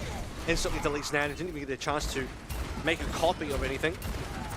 And now Felix coming through on the cast, which is going to have a little bit more counterplay. Ooh. Decent nade. That stops Atol from flicking away. Yeah, you like to see that coming back in on the Cassidy and just doing the pew-pew and throwing out some sticky nades. Gets it done, takes one down, play to Yen, gets rid of JCap as well. And unfortunately for Quetzel, have not been able to get themselves a foothold in this map just yet, with 60% going away from them so far. And especially if they get this kill here on Nanda, and Felix is just hitting shots. Numu goes down next, and more percent. I mean, they could have even just staggered Numu there. I don't think they even needed to get the Mercy down that early. Numu wasn't going to get a lot done, so make things slower for Quetzel. Prolong the pain a bit longer. Yeah, I'm liking the cash swap as well. This has done a lot of work so far. 4 ultimates nearly on board, soon to be the Shadow as well. That's where it's going to start getting a little bit spicy for them. They will get the Terror Surge goes down, does a lot of damage to some Destructibles. That's about it. Nanda takes care of Play 2 Yen by going into this Reinhardt, and now finally Quetzel get themselves a team fight victory. But is it going to be too little too late? 92%, 94, 95 is what they're going to end up here. So Quetzel only really have one loss left in them before this map will be going to a second. I think Order could have put more in that fight as well. I mean, they had more to play through. They had Sound Barrier as well. Play that one quite conservatively. Especially, you know, it being 95-0, right? If they get themselves this win, we go on to the second sub-map, and they're starting off with a bang. They're going to go high ground rotation with window. Oh, no longer window available. Crimson just gets destroyed there. That stickies into just a few couple of He didn't body lamp shots. either. He didn't think he was going to die. There's just a lot of damage that came in there from Nana, and he jumps directly on top of Felix as well. And once again, they just have not looked up towards the sky. Quartz at least get something by getting the kill on the sector, but they will be rezzed by Numu, and that will be another fight for Quetzel. That's what you need to do as Quetzel. You need to stop the rotations. You recognize you're about to rotate for a potential window play. Somebody just goes down there, and with that kill from Nanda, makes things really difficult. But Crimson probably could have just immorted it. He didn't drop the immortality field, and that was a mistake. Probably didn't think he was going to die, but you have to show a little bit more respect. Oh, the stick goes in. They at least get rid of the immortality field, but look at how much damage they've done through that window so far. Don says see you later to Atoll, so this is at least one kill going the way of the side of Order. They got the kill there on JCap as well. It's not what you want to see. The Earth Shadow will get the kill onto Nanda as well. Numa's going to try her best to try and get some of these resurrections, but it will not be enough, and that is the first sub-map going the way of Order. Nando at 93 is off. He actually had the duplicate available. You can dodge the Shadow just by duplicating straight away. It's 7% off that. Probably didn't have Fly available, and a melee Shadow is going to be a crit as well, so that's a lot of damage. Well played. They didn't even need to play any major counters. You had Crimson kind of doing some long-range damage. Felix helping out there, first with the Bastion, then making the swap over to the Cass and working on the Tree. Nanda still did a lot, but that wasn't like, you know, it wasn't dominating the game a lot. So Order were able to kind of put the lid on the both Fire and Echo for now. That being, again, I don't think this is really the map where it's going to be the most amazing for Nanda, so it's just, you kind of force it at the moment. Yeah, he's forcing, seeing what he can do, seeing what he can get done, and still definitely does have a few of these other heroes in the back pocket. Play the Genji and a few of these other heroes that are floating around, so right now it seems like the Echo is what he wants to stay on. Done a decent amount of damage early on, have both of these two teams. Cass so far hasn't been able to hit all too much, especially with the sticky nade going away, means Atoll can almost dive in. Thought him and Nanda were going to have a coordinated assault, but the TP into the backlines here, so the Orisa's going to go completely past the side of Order, and they have just changed sides. That's all they really did. Both backlines were able to get away. And now, with the point being opened up, this is where Quetzel are able to do a lot of work so far. Nanda gets rid of Felix, but Don says see you later to JCap, who is stuck on an island on the point. At least the sticky nades go through. Weren't able to get the kill there onto Play 2 Yen, and with the duplicate coming in, maybe they're able to get something done. Nanda does a good job of getting the double pick going in, but isn't able to build up a shadow of his own so far, so he's trying to do everything he can here in the skies with the help of Numu, just keeping him alive for as long as they possibly can. Hasn't been able to deal with the teleporter just yet, and Quartz is going ham with this big old hammer. It's one kill there onto Sector, and looking towards more members as they start to trickle in here from Quetzel. We've seen the Pulse Bomb come back up now, but with the TP going in, they just get onto the back lines of Quetzel, and it's hard for them to try and hold on. They get pushed off the point for now, and with 30% going the way of Order, Quetzel wants to try and get this team fight going. It's been hard for Quetzel and Nanda to be able to actually find targets. They keep trying to find a specific kill, but then the TP comes through and they get bailed out. See if this Pulse can do anything, because Ultimate's starting to come online. I think it's starting to get really good. There's the Immortality Field once more to save Crimson. Yeah, so well aware that Immortality Field was going to come down, but at least now with that cooldown being committed, they're able to at least try and get in and do stuff that they want to. But Atoll will be able to get the kill there on the Play 2 Yen. Felix goes down and under as well, and Don hitting a beat only on 2 members isn't able to really do much for the team, and Quetzel will just hit the go button and try and get the kills, but Don wins the fight against Nanda. That was a double support fight against the Echo. They're able to stay alive for much longer than what I had expected. With JCap going down as well, Quetzel have not been able to win this fight handedly enough for me to feel confident that they're going to get this point back. Yeah, well, starting to look good for Quetzel for a little bit there. The 2-man beat means that other 3 members were still out in the open to get picked out, and some of them did. Order just hold on strong. Don even getting the kill to Nando, I think, was pretty huge in that particular fight. So now we're approaching end of map, potentially. Shatter gets very good here as well. Nothing to block the Shatter this time around. I mean, you got a lot of flyers, so you have to check cooldowns, but otherwise the Shatter should be free wall land to kill. Yeah, especially if you're able to just isolate JCat much like they have right now. The Suzu's able to at least get him back up and fighting. Nanda now goes into the back teeth, so wants to try and build up towards the window by himself, I guess. Pulsebomb goes a little wide though. Player 2 Yen's going to try his best here with the Symmetra to laser beam down some people. Quetzel does a beautiful job at just isolating the Tracer with no blinks left. Gets the kill there with a Flame Strike as well. Duplicate will go in and out in a flash from Nanda. They want to try and commit onto this kill onto Quetzel, but they don't get it done. There's too much damage being done to the rest of the team of Quetzel here. The bomb's going to go in. JCap claims one on play 2 Yen.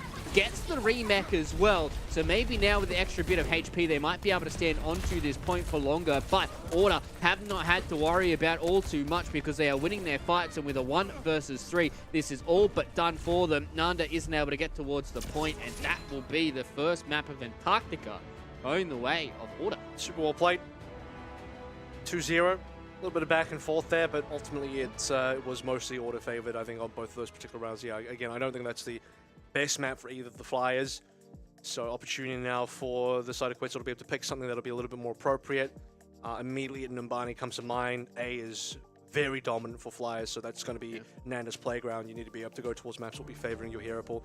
I mean, it really shows that Order for a particular map like Antarctica Peninsula, it really does favor Brawl anyway. That's the map that, alongside Lijiang Tower, is like one of the most Brawl-favored maps that you can get in this particular map pool.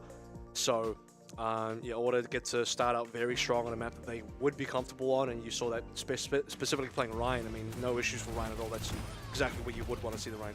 Yeah, it didn't feel like there was too many issues coming out from Order as that map did go on, but as you said, much more favoured towards the compositions that they like playing in comparison to what Quetzel are going to try and constantly play around with as well. So as things start to get deeper in this series, this is where we're going to see somebody like Nanda really get unchained. So nice little pulse bomb there to be able to connect onto a few members in that clump that was the ball of Order. It doesn't do much, but being able to get out some of those cooldowns is always nice. And it really did feel like kind of there were some moments for Quetzel, but they never really had full control of this map, and it was all about what Quetzel was able to do and how Don and Crimson were able to, I think, play extremely well together. They weren't really able to clean up these fights, Quetzel. I mean, you can see some of these situations where they start to get ahead, but then they lose members, and several members on the side of Order just don't go down, and the respawns start coming in, and it gets a little bit messy. So you just didn't see these kind of dominant fight wins with the full resets onto Order. That never really happened.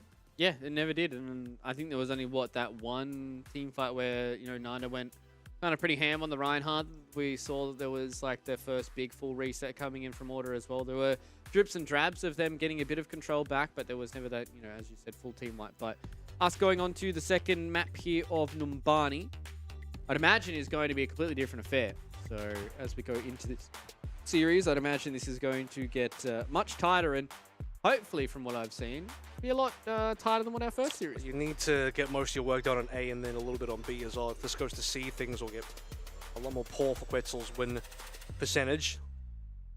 So, A mostly. If Quetzel can, if they defend first, if they can go for the full hold and complete that with a fly composition that's going to be hard for Order to break, they're going to have a really good map.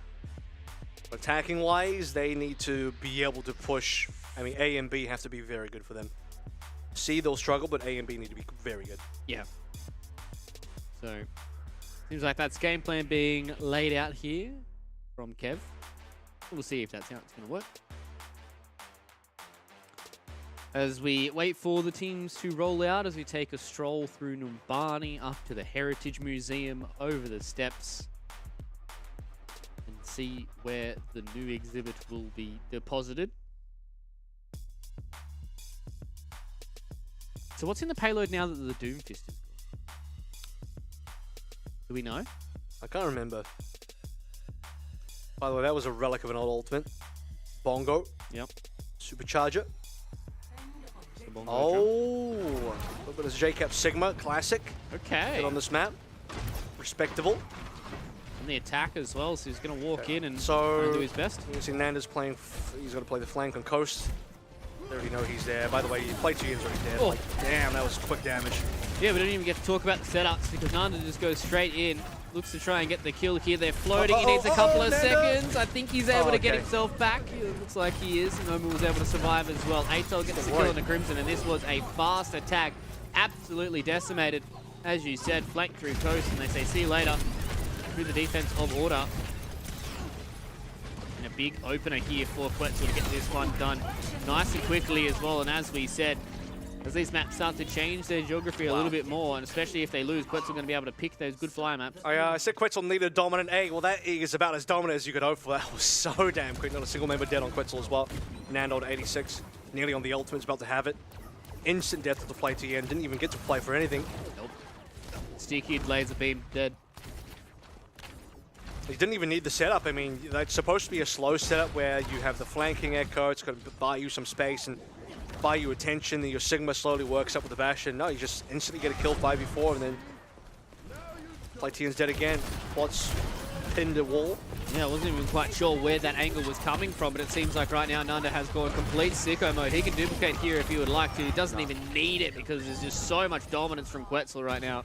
I mean, duplicate here should only be used as a second life. It's kind of like Diva Bomb, where you get into trouble, you bail yourself out. So, yeah, you just kind of, you do way more damage than the Echo form anyway. I mean, most of the players haven't really had to do too much. It's, you know, I think, what, did Jacob get to come to play again there? And then you're flanking Nando on the off angle. He plays his off angle good. He knows exactly what the off angles that he needs to be on. Yeah. And it's just super annoying to play up against. You can see now he's gone into the duplicate form, wants to try and get this fight going for Quats, but with the window, that turret form decimates that Reinhardt. They know they're up and behind here on the teleporter. Played to Jens oh so low, and they get the kill there off the back of Sector, and Nanda's going to try his best to swipe his big hammer around, but with A being fast and B being fast, this could be a fast Numbani. I mean, well, this is the part of the map where things should get a little bit more difficult, but if they can just build momentum and keep it going, things should be fine. Ideally, Nanda just puts the pressure on and doesn't have to swap, but if he swaps, he's going to have to go over towards Genji. And they would have to get reset, so Quetzel's work. Oh, he got stuck on geometry there. He probably should have died, but he lives. 7 HP, and now we hear the Gravitic Flux up on the high ground, slams down those members as they walk through the teleporter, and they get artillery struck as well. It's just Crimson holding on to his green little window, and it's not going to last much longer. And unfortunately for Order, they felt like they were in good stead going into this map, but they get spanked on Numbani. Yeah, it's multiple members alive now again. Sek doesn't even have to get reset. If you're Quats, I mean, you're tempted just to go for a shadow to Nanda there, but you can fly away, so you don't want to take no risk. Oh, it's so hard. He's so low as well. They're going to drop down the Bob, and he just gets absolutely destroyed by that turret form, Kev. It's so dirty to see, especially with the damage boost coming in from that Mercy. They will at least drop the window, so one cooldown being brought out here from Order. They're going to fall back, slightly reset, try and get Quats back into this fight. They haven't lost the map just yet, but there's still 4 minutes and 20 seconds left to go. See what kind of damage Nanda can do. Nearly onto the duplicate again, which will allow him to play more aggressively. He's going to try and play in the background here as well. They know there is no land to get done, but Crimson gets that fight done, so maybe this is the time for Atol to stand up. He walks through the window with that turret form, doesn't get the kill that they would need. They're going to try and make some rotations here with the teleporters as well. Nanda's back into the fight though.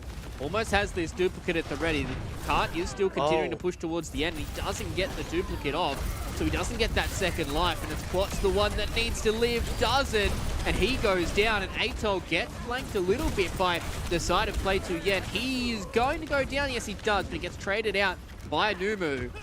This is going to be a slight reset coming in from Quetzel, who have not been able to take a stranglehold on C just yet, but they got almost to the end. You can start to see that the tides are slowly turning. Quats and the rest of the Order are slowly finding better fights here. Still a large round of ultimates. You're not going to see Nanda swap yet because he's got the duplicate available and still has the opportunity to play aggressively here, but you need to actually see him use it when he gets to the top spots because he's held onto it twice now where probably he could have saved his own life by using it. I don't think this is going to be the best flux. I think he actually missed. Yeah, he missed as well. Wasn't really able to get into people's faces just yet. Bob's just going to stand there on the corner, be annoying. Pledger Yen gets rid of Sectors, so they're going to pop the res on him as well. Jacob, though, he's in dire need of some healing. The sticky bombs do enough. Nanda gets the first pick here against Blade 2, yet now wants to try and work his way towards the background, get rid of some of these microwaves, doesn't get the duplicate off again because he was paying attention to the little laser beam.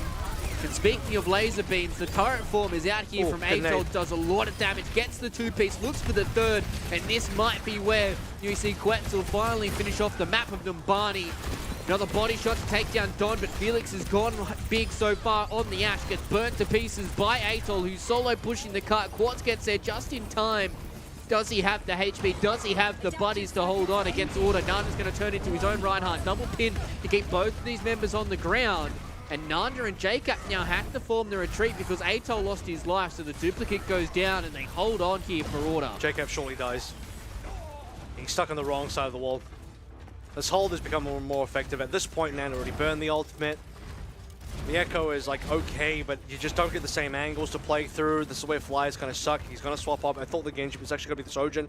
Actually, that makes a lot of sense because you want to be maximizing poke damage. They're still playing a poke composition because they're keeping the Sigma 92 towards the Flux, but the likelihood of finishing the map is decreasing a lot. Like I said, the strength was going to be A and B, and C, they have really struggled as expected. Yeah. So with 1 minute 30 left to go, Nanda puts himself in a very precarious position, slides himself up and away from that hammer down, but it doesn't seem to matter because he gets lifted up into the air and they've been able to at least keep a lot of their members alive. So they've lost two with Bob doing the damage in the background and Felix standing in the front. JCat will have to fall back to spawn and the Bob with the double kill. I think that was a 4K from Felix. You're starting to see the power of the Ashe on the backline here as well. Once you actually maintain a front-to-back situation, you're not getting flanked anymore. You have full range to play with. Really difficult for Quetzel to be able to have a fly in that situation. Well, just anybody that is getting free shot. Felix might need to start swapping now because... Actually, maybe not, because Jacob's also gone over towards the Junker Queen. So your sightlines have just opened again. Oh, dirty shot there coming in from Felix. He does the damage, gets himself away from the artillery strike as well, but now with the turret form coming out, wants to try and punish this over aggression coming in from Order, and Quatz is the one that goes down early on. They keep Sector alive as well, so this is a 4 versus 5 so far. Valkyrie being popped, so Numu's able to keep everybody happy and healthy. Able to get a lot of those beams going through all of her teammates. He's also gone now. Nothing left. Last push for Quetzel. All natty with only 16 seconds left to go. The turret form's going to do a lot of damage. To be able to get through Quatz's shield, and Play 2 Yen loses his life. Jacob's oh so low, doesn't get the healing that he needs. And the support's unable to keep him alive as well. Numa's going to try and go for the res, it seems. Gets himself away from it. Seems like the body wasn't there in time. And Quetzel will get themselves deep into C, but that's all they're going to get. Yep. So 71.17 meters all through C was a insanely fast A and B, pardon me. But C just wasn't enough. Well, the power in the comp is gone. Yeah. Like at that stage, I think you need to be getting off the Mercy as well, but that's just going to be one of the limitations of Quetzel. And Junk Queen, I mean, you're still playing a pseudo poke composition. Well, I don't really think the Junk Queen's going to do too much for you there. Junk Queen also needs to have a comp built around her specifically to maximize what that character's going to do, and that just wasn't what the comp was built around for Quetzel. And Jacob also just sends himself way too deep and gets entirely exposed in the back line with no support whatsoever. But they were, again, successful where you expect them to be, but even with like 4 minutes in the time bank, they couldn't break C. Yep. And that is where we were setting ourselves for Order. They need to get themselves through all of A, all of B, most of C to finish this map here. So the defense is going to look like as such. We're going to have a Symmetra. We're going to have a Pharah on the defense. I thought maybe we might see a bit more Echo on the defense, but it seems like Nanda wants to try and play some of those pesky little long-range angles with the rockets. Well, Quatz doesn't want to swap off Ryan for now, so this is going to work out fine. Until maybe Felix swaps again. But really, if you are the side of Order right now, you need to be running down Sector and JCat. But they have a Sim TP to play though. I mean, both teams are playing with Sim TP, so there's plenty of opportunity for Quetzel to rotate off of the aggression. Yeah, they've been able to at least deal with some of the rockets, but Nanda goes directly in behind them. He says, you guys want to rotate underneath? I'm going to deal the damage in your backsides, and they've been able to get themselves out onto the point. They TP themselves up onto the high ground as well, so up and away from the Pharah. Has been keeping herself on the ground for now. A few more Play to direct Yen. rockets. Play to Yen. Gets himself away for now, but it's a rocket barrage that gets built instantly from Nanda and says, see you later to Dawn. The amount of damage that went into the back of these order members was too much for them to handle, and Play to Yen gets decimated. Yep. How fast was that ultimate 30 from seconds, Nanda? something like roughly 30 seconds. I mean, you could see him just... What? He's just destroying them rockets in the backline when they're going through the underpass below the map and then TPing to the top side.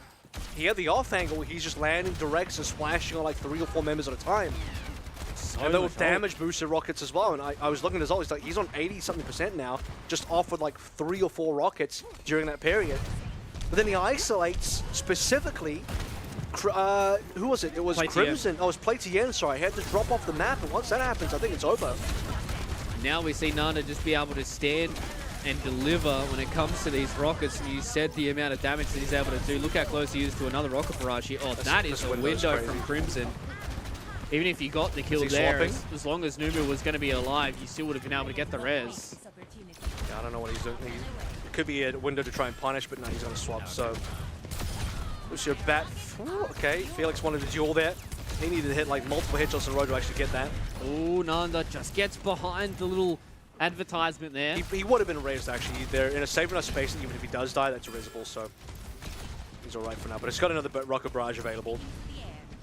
And he doesn't need to go big here. He just needs to find one straggler or one player that is going to get caught out. Also, rocket barrage is fantastic at punishing TPs. Yep. Get the TP in, rocket barrage goes through as well. They're going to stand here with a window up on the high ground. They know they will have that advantage for now. Because Don did just make the switch, but that looks like Felix is isolated. Great shot. It was a nice shot, as you said. Completely deals with Felix, and now the rocket barrage in the backline. Don isn't able to drop the lantern in time. They at least get themselves 1 kill on the sector. Atel goes down as well. Jacob has been isolated here onto the high ground. Nanda needs to try and hit some crazy stuff, and he does it there with a nice little 180 shot onto Crimson, who goes up into the air. Play to Yen is in trouble. Quetzel at least will stand in front of the Farah, but fortunately for him, you don't have enough HP to deal with the big rocket lady. Mercy's down though. Oh, Bob's in such an awkward spot as well. Nanda's able to just stand here up in the skies and throw some rockets at his face. They did take down Jacob here, Kev, as well, so it's all about Nanda and Nomu here. Well, there's no Numu because they can't link up. They're on opposite sides of the map at the moment. Wow, that's enough to get the cap, actually. Okay. Nanda is completely clipped. Can't do anything without Mercy, so he's alive, but you can't show his face. That was super awkward. He's now gotten himself up and around the backside of the map, and Jacob gets the kill there on a Felix, so they do lose the A point. Did provide a decent amount of resistance towards Order in their attempts. Gravitic Flux will go up into the air. They catch out there onto one. Don's going to have to drop the Immortality Field, so they will at least survive the Gravitic Flux. But now it is time for them to try and make an attempt on their lives with no lamp available. Felix cops the double rocket as well. Don's going to go up onto one side of the Photon Barrier. The Terror Surge was enough there to get rid of Atel. Wasn't quite sure if he had the TP available to him. Sector gets the kill there onto Don, and Nanda's up in the sky again. Lands a direct rocket onto Crimson. Jacob says, see you later, I'll play to Yen. And Nanda obliges onto Quad. That was a slow 4K. That was not a fast 4K, but he got forth towards the end. He started on Felix, and he just systematically works one member at a time. I think it was actually maybe a 3, because Don was one of the targets. He got taken down by another member. Yeah, but he's just one target at a time. Focus on one person, isolate them out, hit a couple of nice rockets, see you later, slowly work that 5v4 down into more and more of an advantage. That's it. Nanda's trying to look for an angle here as well. Really wants to try and, as you say, isolate some more of these members. Quats wants to push forward here with the help of his team. Gonna walk forward and try and look towards Nanda here in the sky. Oh, they Felix. get it done. Felix with the headshot to be able to finish that one off there onto the Farah. So with both of those pesky members done, Quetzel will concede the corner. You know what that was? It was losing the corner because the aggressive Matrix coming through from Dawn. It pushes Quetzel off. They can't contest it, or they don't want to contest it. I don't know if Jacob had the flux at the time, but that would have been the perfect tool. And because of the lack of that, Nanda loses his positioning where he gets to play the corner, because as the Farah, that's really the power position. Once you lose that corner, you're completely in the open, and that's one of the difficulties of playing one of the flyers on B. It'd be even more difficult than seeing Nanda's already swapped off. Yeah, he didn't even want to utilize the rocket barrage, his third one for the game. wants to try and get on the right composition straight away. Crimson gets dealt with by Atoll. Had a pretty good series in and of himself, and Felix is able to deal with Nanda, who gets in towards his face. So Felix will have the Bob again. I'm not quite sure where Bob went. I don't think he went towards the point at all. Play2Yen wants to win this fight up against Atoll. Yeah, Bob, I can see the Bob. It's in the wall, but it's got slept. Oh, okay, so he's not really doing much. Quetzel gets TP'd into no man's land. It doesn't really do much with the Terror Surge, but it seems like it's all about Bob and the Spear Spin for them. Crimson gets the 2-piece. They get a third off the back of Quetzel being able to deal the damage with the Orisa. We're going to give Nana some bags as well on his way out. Here's the difficulty now. Despite there only being about 2 minutes, the win chance for Order is actually still pretty high. Yep. Because they've gone past the difficult part of the map now. They're into the far easier part of the map for them. Atoll's starting to pick up the pace a little bit here, but needs to really pop off on this next ultimate. And this composition for Order, I mean, they can just slowly work their way on the angles. It's a good sleep. And just poke them out. Speaking of pokes, though, Atoll's been hitting shots. That's even without the overclock yet. Yeah, that's just a straight rail to the body there. To see later to Felix, but they're going to have an overclock of their own. Play2Yen hits back with 2 rails of their own. A lot of damage, whether or not it is going to be the overclock kills, that is the damage that you need. Atoll now is going to be able to try to stand up, see if they can hit some nice little rails to say no more for the push. There's only a minute they've got to hold on here with JCat finally being able to respawn. This is a good time for Quetzel to re-engage. They're all ultimates to speak of, but Atoll wins the fight with another rail. And that just means that, unfortunately for Order, they have to fall back and only really have one solid attempt at this. What a time for Atoll to come alive. I mean, early parts of the map is all going to be a lot of Nanda focus, but now that Nanda's off the flyers, you need the other players to be able to pick up, and Atoll's done that beautifully. So if Atoll can keep this up and not die here, that would be huge. Oh, is that a reflect coming in there from Nanda? He wants to get the slice done. He gets it. They get a 2-piece. And Nanda, not only can he play the flyers, but his Genji is something special as well. Last push. That was a nano blade, and with only 20 seconds left to go, Order needs something. Oh, stagger. Don got slept, and he is going to be staggered to oblivion. Wow, this is an insane stagger. Oh. That's rough. That's game-ending staggering. Potential. Well, it's definitely going to be a 4v5. You can't wait for Don. You're going to see Quetzel go in now. He has the Terror Surge, so he's going to be able to utilize that in the overtime if he wants to. JCat gets pulled back in, does a little bit of damage, but Atoll gets rid of Crimson as they're making their rotation back in towards the payload. Quetzel is low, purple health doesn't matter, and Quetzel light up the kill feed as this map will go their way, and we are guaranteed to go at least to 4 here in this series, Kev, with Quetzel getting the win there on Numbani. Look how close the payload got. I think with a little bit more time, you could slowly see maybe Order get that. But 2 minutes, I said 2 minutes might still be enough. It was maybe still enough, but just unfortunately barely not. Atoll had a lot of work done there. If it wasn't for Atoll, I think the map probably would have been Order's. Yeah. So Atoll survived up. He hit a lot of shots, started to really come alive. Nanda obviously still had some good moments on the Genji, but C point was all Atoll holding the line, and that is what kept Quetzel alive, because otherwise I think Order do cap, and I would say even with 1 more minute, there's a chance that Order turn that one around, because C is very clearly much more favored towards Order's hero pool, and you could see that on both the attack and defense.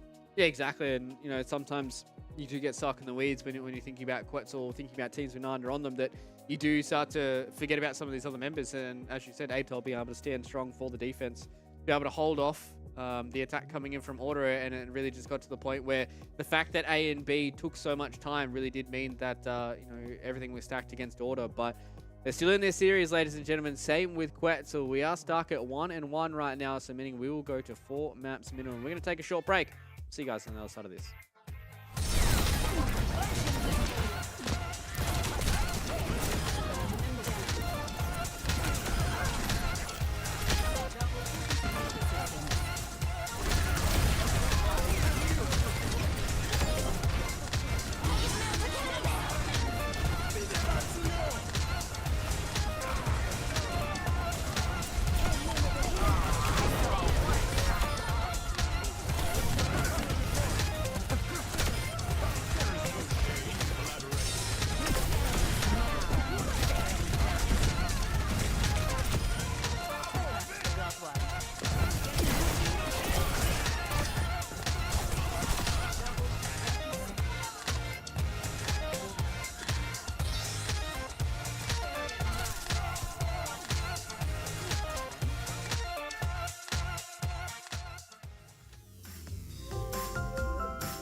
Hello everybody, welcome back to Overwatch Contenders Australia Fall Series. We are deep in our lower bracket match here between Quetzel as well as Order.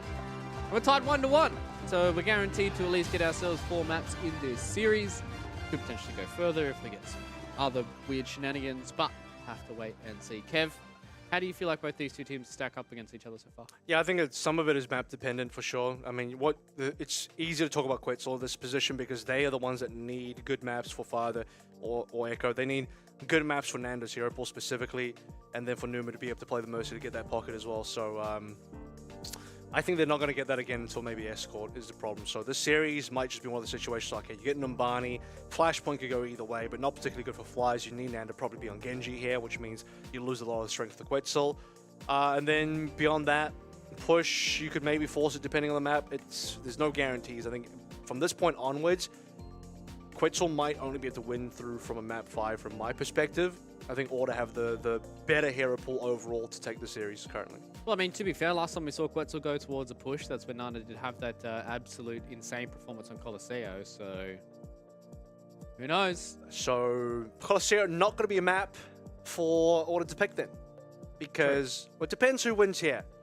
Because if you have Order winning, then well, Colosseo is going to be the map choice for the side of Quetzel. If Quetzel win here, then you're not going to go to Colosseo. You're probably going to go to where would you go? New Queen Street, probably. That sounds like New Queen Street is probably the worst map for Flyers, so you probably go there. So either way, I can see a map 5 on the horizon. Okay. Is what I'm saying. So hopefully we do get towards that map number 5 as we get ourselves into our next map, which hopefully should be coming up for everybody at home. But no surprise, New Junk City. We've been there all but 2 series so far. I think only 2 of our flashpoints have been on Suravasa so far. So seems like teams have been really enjoying New Junk City. Disregard that completely. But play that one back and slide. That was the player's map of the game right now.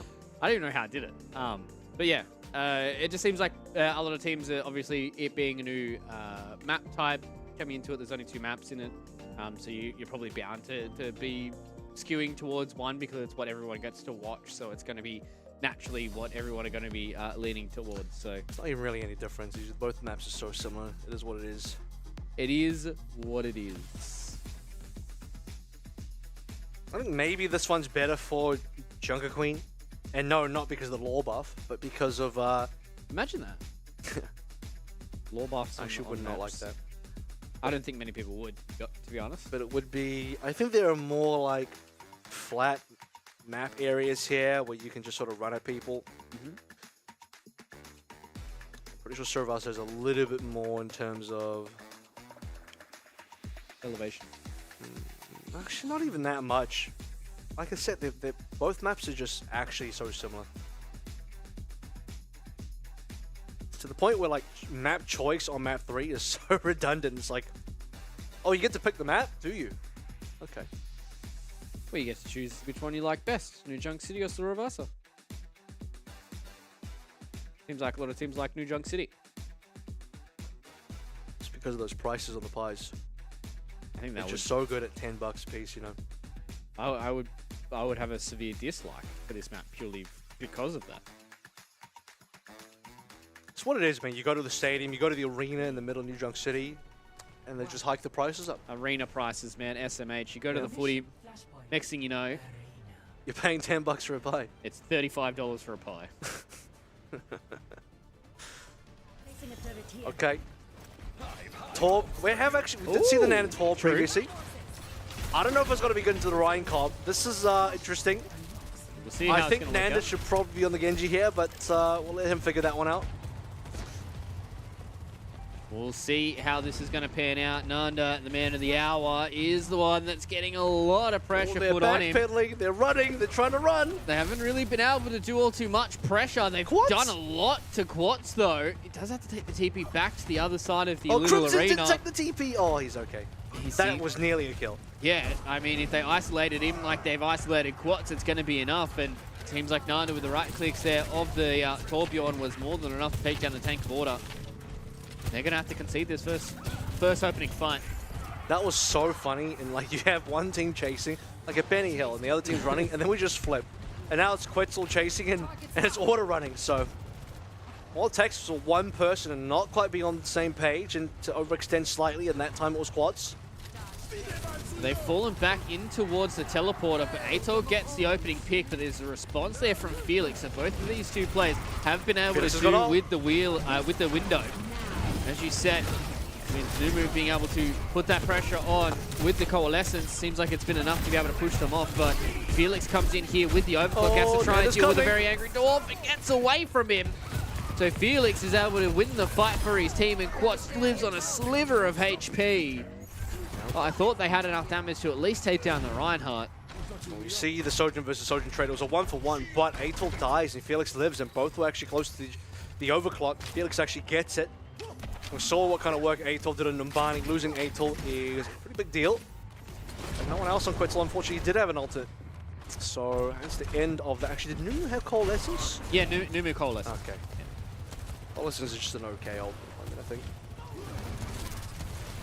So we'll see what these ultimates are able to bring for both of these two teams. The hammer goes down, only catches on to Numu. They're able to at least deal with that Moira for now. Overclock comes in now from Atol. Don gets rid of it though, says see you later to that big ultimate. Nanda at least answers back with a two-piece. Hasn't been dealt with just yet. On a sliver of HP, Don finds him, takes him down in order. Just hold on here to this first flashpoint, and I imagine we'll be able to get it as well. Don kills Sector as well, and Sector needed to beat that to save Quetzel. So, lack of an ultimate for Quetzel. Points gone at this stage. Yeah, they're too far away for sure. Yeah, they're going to make... wait a minute. They're going to touch with no Oh move. my god, they actually got the touch. That was Sector that got it, I think. Oh, they need a touch again though. They do just get it just in time, but Felix takes down Jacob in the blink of an eye, and the beat was just a little bit too far away there from Sector, and with this window being perfectly utilized by Felix, it's just too much damage for Quetzel to use. Numu's going to use the fade to get away from there, and that is just all wins all day for the side of Order. Nanda's going to have something to say about this, though. He wants to try and make this expensive for the team. Maybe he can hold on. No, he gets squished coming out from Quats, and a lot of healing is going to be coming the way of this tanky Reinhardt, so Nomu's not able to deal enough. And the first flashpoint will go their way, but Quetzal, they need to get themselves out of here before they get themselves stuck. And a swap? No swap. So, two ultimates. He's going to go back to swap. He's switching now. I was going to say, two ultimates to just kind of throw into what was a losing fight seems weird. You're going to get one swap out of those two ultimates. If you're not going to swap the Moira, then the Coalescence was definitely a mistake. Head over to Sojourn, Felix, Overclock, available. Nearly 4 for Order. That's so many, and Quetzel just got nothing to play with. And especially because, you know, how these flashpoints do go, some of these fights can really just mean you get such an advantage. And with this overclock, it's enough damage to be able to take down Jacob and Sector, and another rail to the dome onto Atol. Felix is really starting to feel themselves here, and they've been a standout performer for Order so far, winning the fight against Nanda as well. Gets the sprint away. Do they have the eyes on him? They do. So that's a late little stagger there on the Soldier 76. Too many late staggers. That is rough for Quetzel to not be able to fall out completely and have members just get caught on the way out. We still have ultimates on the Order side, still building them on Quetzel. Overclock is about to be there. Don just choose the sound barrier. It depends if Don thinks that Jacobs is further ahead or not, because Jacobs 68, but maybe Atol doesn't even need the ult. Maybe he'll just do it on his own in the neutral. Yeah, that one woke me up. Atol hitting a crispy little rail, and now with his 4 versus 5, they can just walk in. They want to try and get behind this Reinhardt. The charge goes a little bit awry, and that just means that Nanda's able to turn the laser beam on. J-Cap goes in with the carnage as well. Takes down the Reinhardt, and that was a fast old fight for the side of Quetzel. And they don't have to commit anything for that. Atol, the hero so far. Yeah, they didn't have to ult. That was really important. Good to save their ult. In fact, they got an ult out of Order. Yeah. Crimson dropped the Ant Matrix in the middle. That was the only thing that slowed down Quetzel from running further in.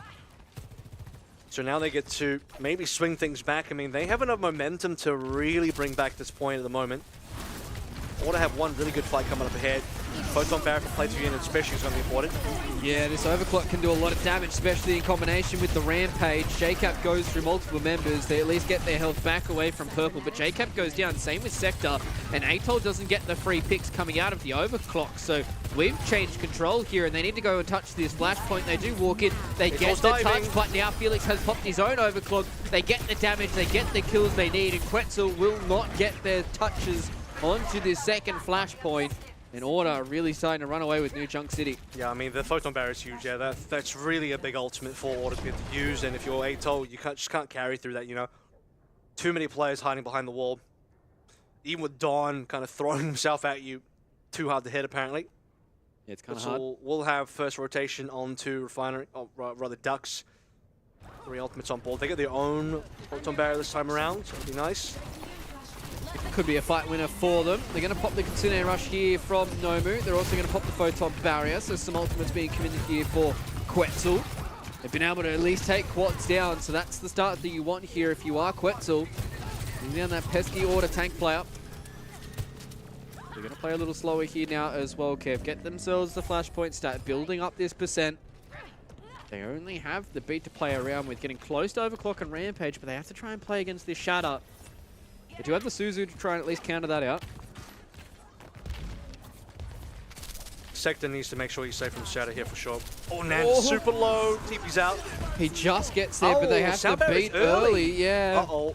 Quetzal's got a free Shatter now. Yeah, you could really see that there was panic stations for Quetzel there. They're at least going to pop out the window, but that means that they can start to isolate JCap. The pin goes through. The Junker Queen is stuck in a rock and a hard place. The Shadow goes down, connects onto Atoll and Nomu, and they just get collected by the rest of Order. JCap in the wrong place at the wrong time.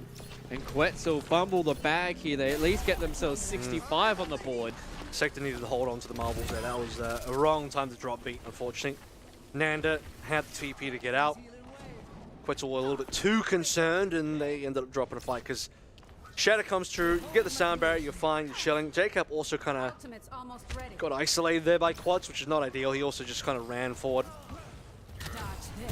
How do you make your way back from this? Don's got a sound barrier ready for JCap, so Rampage is not going to be enough, and with Atoll down, that's your carry gone. Was that a double fire strike coming in there from Quetz, because that damage felt almost instantaneous there on an Atoll. They're going to Rampage through here. Hits onto 5, so it's a lot of damage there, but can they get through this extra HP coming in from the beat? Seems like they can't. Once again, the fire strike claims a victim on a JCap. With the Rampage being committed after an early 4v5, Felix hits the button and says, see you later to Quetzel, and we could be staring down the barrel of a 3-0 here on this Flashpoint. There will be enough time for go to a last, a cap, I was going to say touch before this is all said and done. Crimson down is huge as well. Quetzel got a good opportunity. Here we go, 5 versus 4. Atoll's got the trigger pull ready. He got booped a little bit. He ends up being the one. No, they don't get the touch. What happened there? I'm not sure. I honestly thought that Atoll got the touch and that Nomu was supposed to follow in. I'm not going to lie, but even if Atoll did touch, he's not the one that should be touching. Because he needs to stay alive on the backside, have the overclock ready to carry, and if he ends up touching and dying, which is what happens, I don't think they win anyway. So I'm trying to think, like, who else? Who was the Lucio player that needed to happen? Sector needed to go for the touch. Yeah, it was a little rough, and I thought that at least maybe that Atoll was getting themselves close enough so that Nomu could swift step on and then try and keep herself on the point so they can at least try and have Atoll stay alive. But dude, Atoll really did the most there. Like, he tried really hard. He even got a kill at the end, one shot on the Crimson, able to 5v4, maybe just allow a bit of space to work through. But yeah, couldn't quite get the team there on time. Flashpoint disappears in front of your eyes. Yeah, it's just, I mean, the way that the percent just goes up and up and up, you know, a lot of these players will have muscle memory about when they can start to move towards a lot of these points to get these touches, especially on certain fast characters. And sometimes on Flashpoint, it really does muddle up your muscle memory. So just not being able to get the touch is a little unfortunate here for Quetzel. They go down on New Junk City, but Kev, you know what that means? They get the choice on their push map. Guess what? Guess where we're going? And guess where we're going, ladies and gentlemen? It's going to be Colosseo. So who would have thought? It's almost like everything is starting to fall into place. And tell you what, Nanda had a pretty quiet New Junk City, so this is definitely his time to start to stand up. He was playing Torb, and then a little bit of Soldier, and then a little bit of Sim. So not quite the carry heroes unless you're an amazing Soldier player, but even then, Soldier's like kind of okay in this meta, not a standout, not bad. I think the Torb was not really the right pick in my opinion. I think he played okay. But no, it's just not, you're not doing anything to the Ryan, like you're just kind of spamming left clicks and yeah, okay, you can break the shield, but Ryan comps don't care about that in that situation. Here's what you want though, you want some fire gameplay. Obviously, if you are Order, you know what you're about to walk into. Yep. That's what I'm saying, the likelihood of going to 5 maps here is pretty high because, you know, you lose Flashpoint, okay, that's cool, you get map 4 pick. You win Flashpoint, they get map 4 pick, but you're already up 2-1, maybe it goes 2-2. So both options, I can see the 2-2 result happening. Obviously, we're assuming that Quetzel can bring this map back. The issue is who gets map choice on number 5. Obviously, you'd prefer, if you were Quetzel POV, you win map 3, you lose map 4, but you choose map 5. Yeah. Because the problem is, now you win map 4, and if you are the side of Order, What do they pick? you can just choose something ridiculous like Circuit Royale, where like, good luck playing fire there, mate. Like, it's just going to be tough. Yeah. I'm sure Felix can snipe his way through that map, no issues as well. Oh, yeah, 100%. And that's the problem, is Atol, as good as he is on Sojourn, I don't think he's a Widowmaker player. And that's going to cost Quetzel badly, because they're not going to be the matchup in that actual sniper battle. So, yeah, I'm assuming Felix plays the actual sniper as well. Yeah, If I'm Order, we've seen him play Widow. If I'm Order and you lose this map, you just pick, you lock in Circle Royale and you probably laugh away with me. Oh, well, we'll have to wait and see what this series does bring us. Nanda out on his signature fire, does a lot of damage so far. Haven't been able to commit onto the kill just yet. So the robot will unlock in just a few moments. And if you lose life here, this could be bad. Sector unfortunately gets isolated. Play 2 Yen gets rid of him. Actually, it was Felix, but Nana gets one back by taking that Crimson and Don. The entire support line has gone bye-bye for Order.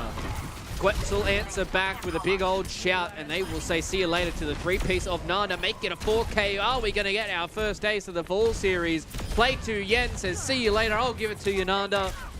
And Quetzel are able to win the first fight and get an ace. Delivered. Yeah, I was like, oh, this is going to be an interesting. Order just found a TP target. They're all just fire TPing into somebody. Someone's receiving the full threat of that TP, and it was end up being Sector. However, once the TP's done, and it's Nanda's turn to respond. He responds in kind and just kills 5. We talk about Felix on snipers. He's got to show up on the snipers today because he'll be the only one that can really put a stop to Nanda. He's been able to do a lot of damage to him so far, Don's but again, trouble. it's all about setting your sights on him constantly. Atol's going to come in with a tracer, but Quats gets rid of him, and now after taking back control of the robot, it is also hard for Sector to be able to deal with this. And Nanda will get rid of Felix. Don't know how Don survived there on such low HP because he gets a rocket barraged anyways. The heal pylon won't be able to do much for you at that point, buddy. They have taken control back off the robot, though. Yeah, Nanda was in a very spicy position. Nomu wants to try best to come in and try and get this res on. It's not possible. I don't think it's going to be able to get it done. Atol gets the kill there in the backlines. It allows time for the Resurrect to come in, so Quats will lose this fight. Actually, Quats will win the fight, pardon me, and Play 2 Yen's going to have to fall back. That body lasted a long time. I thought the body expired by the time that Numa went for it, but no, actually ended up getting the res anyway. Atol bought the attention and got the kill at the same time, traded his own life. And Nanda went probably a little bit too hard earlier. Yep. He was in 1v5 mode for sure. Oh, Bob's in such an awkward spot, but it doesn't matter because we've got the Nana boost going in, but Nanda loses his life, not before getting the 2-piece. The Terror Surge will go through, connect onto not much, and now they are trying to keep Quats alive as Atol's going to be dodging his way around a lot of these slower moving members, but they haven't lost control of the robot just yet here, Kev. So Order might be able to flip themselves back into a lead here, especially with Don getting the kill there on a J-Cap in the Baby Diva form, and Atol not being able to find these members rejoining the Order squad. That is tragic for J-Cap. Spends so much time in Baby Diva form and then just dies anyway. Typical Diva gameplay, unfortunately. Has given enough time for Nanda to come back into this fight, though. He gets the rocket from the grave, but he still goes down as well. And with Nomu going down, that is all too hard for Quetzel to try and stabilize around. And Sector, unfortunately, is stuck between a rock and a hard place. He's going to at least try and keep his buddy J-Cap alive and stay away from the sightlines of Play 2 Yen, who will slide behind the boss, try and win the fight. They're just punching each other to death, and Atol will clean him up. So Quetzel, they do not give up the lead. They barely give up the robot, and they eventually stabilize. Well, Nanda sacrifices his own life, but he gets double support, and that's huge. So even dying there, there's no healing for the rest of the players, and Quats is eventually just going to get taken down. And the respawns in that position definitely going to be closer for the side of Quetzel. And more meterage gain. We're up to 40 now. And it's working the off angle. Has a barrage ready. Will threaten that. Double Bionate connection is probably going to be death for somebody. Crimson, he's copping a lot of damage, but they haven't been able to confirm on the kill just yet. This overclock has been pinned, Payload's but hasn't gone, really though. been able to do all too much. He's just going to try and yoink the robot back, and now with Quats as well as the rest of Order starting to set their attention back onto the robot. Play to Yen will unfortunately be in an awkward scenario. Almost a nice little direct shot from the rockets, gets the reload in, gets the kill as well. So wasting time is a lot of the Order members. If Nanda hit that predictive air shot, that would have been nuts. Yep. Gets the kill eventually, but yeah, stealing the bot in a losing scenario is always a good always a good play to make. So appreciate that play team recognizing and went for it. Felix is copping a lot of pressure right now, but with the off-angle support coming in from Crimson, they're able to support that spot for long enough. They're going to lose the mech as well, so JCap will at least get the remech here, but Nana's going to come in with this Nana boost, wants to try and hit the rocket barrage as well, still happy and healthy. They do eat out on the captive son. They're going to rocket barrage down on the members as they come in, and it won't last for long, because Play 2 Yen's going to say, see you later to Nanda in the air. Not before he takes two with him though, so Quetzel are trying to take these trades as they go. And they're moving through this map slowly but surely. Nobody really has made all too much movement. Atoll gets rid of Play 2 Yen, and Felix has to fall back because he can't fight against the Genji. Wow. Really, again, good to see Atoll just pick it up when Nanda is down. Nanda's coming through for the respawn. You can't rely on the Fire here. You need somebody else to be able to carry that moment. Atoll gets double DPS down. That was huge. Now Felix wants to go over towards the Soldier. Can't quite connect enough shots as the Ashe to put the damage on, and needs a bit more mobility. I respect it. And here comes Nanda back into play, and it seems like every time Nanda goes down, he's able to at least trade effectively. He's trading 2-for-1s all the time. That's the biggest thing every time we see his Fire plays. Most of the time they are trades. This time around it was just a clean 1-for-none. At least gets the res coming back out. Atoll almost had enough space to get this fight going his way, and Felix has had enough. He is just decimated the pharmacy by himself. Gets the 3-piece onto Atoll, looks for the 4K, and Felix has woken up from his slumber and said, Quetzel, you're not getting a free ride here to a map number 5. I want to shut this down right here, right now. Cops a diva into the face and will lose his life with a bio-nade to the feet. And now JCap doesn't get back inside of the mech, and we will see Order gain control of the robot once again. Huge series for Felix so far. Whatever he's played, it's been damn good. Even the Ashe has connected shots already, but comes out of a Soldier. We'll talk about the fact that Nanda's been trading effectively. When Nanda's been forced off the Fire now, has to go over towards the Echo. Felix has put on up the numbers. First life on the Soldier, nearly on the visor.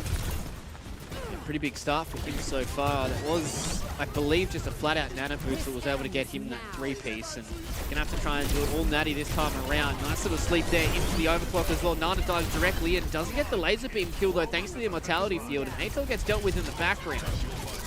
And another Nana boost goes into Nanda for North. This time around, it's Felix with the visor. Almost able to find Nomu. Wants to try and get an extra bit of going with this Rocket Hop.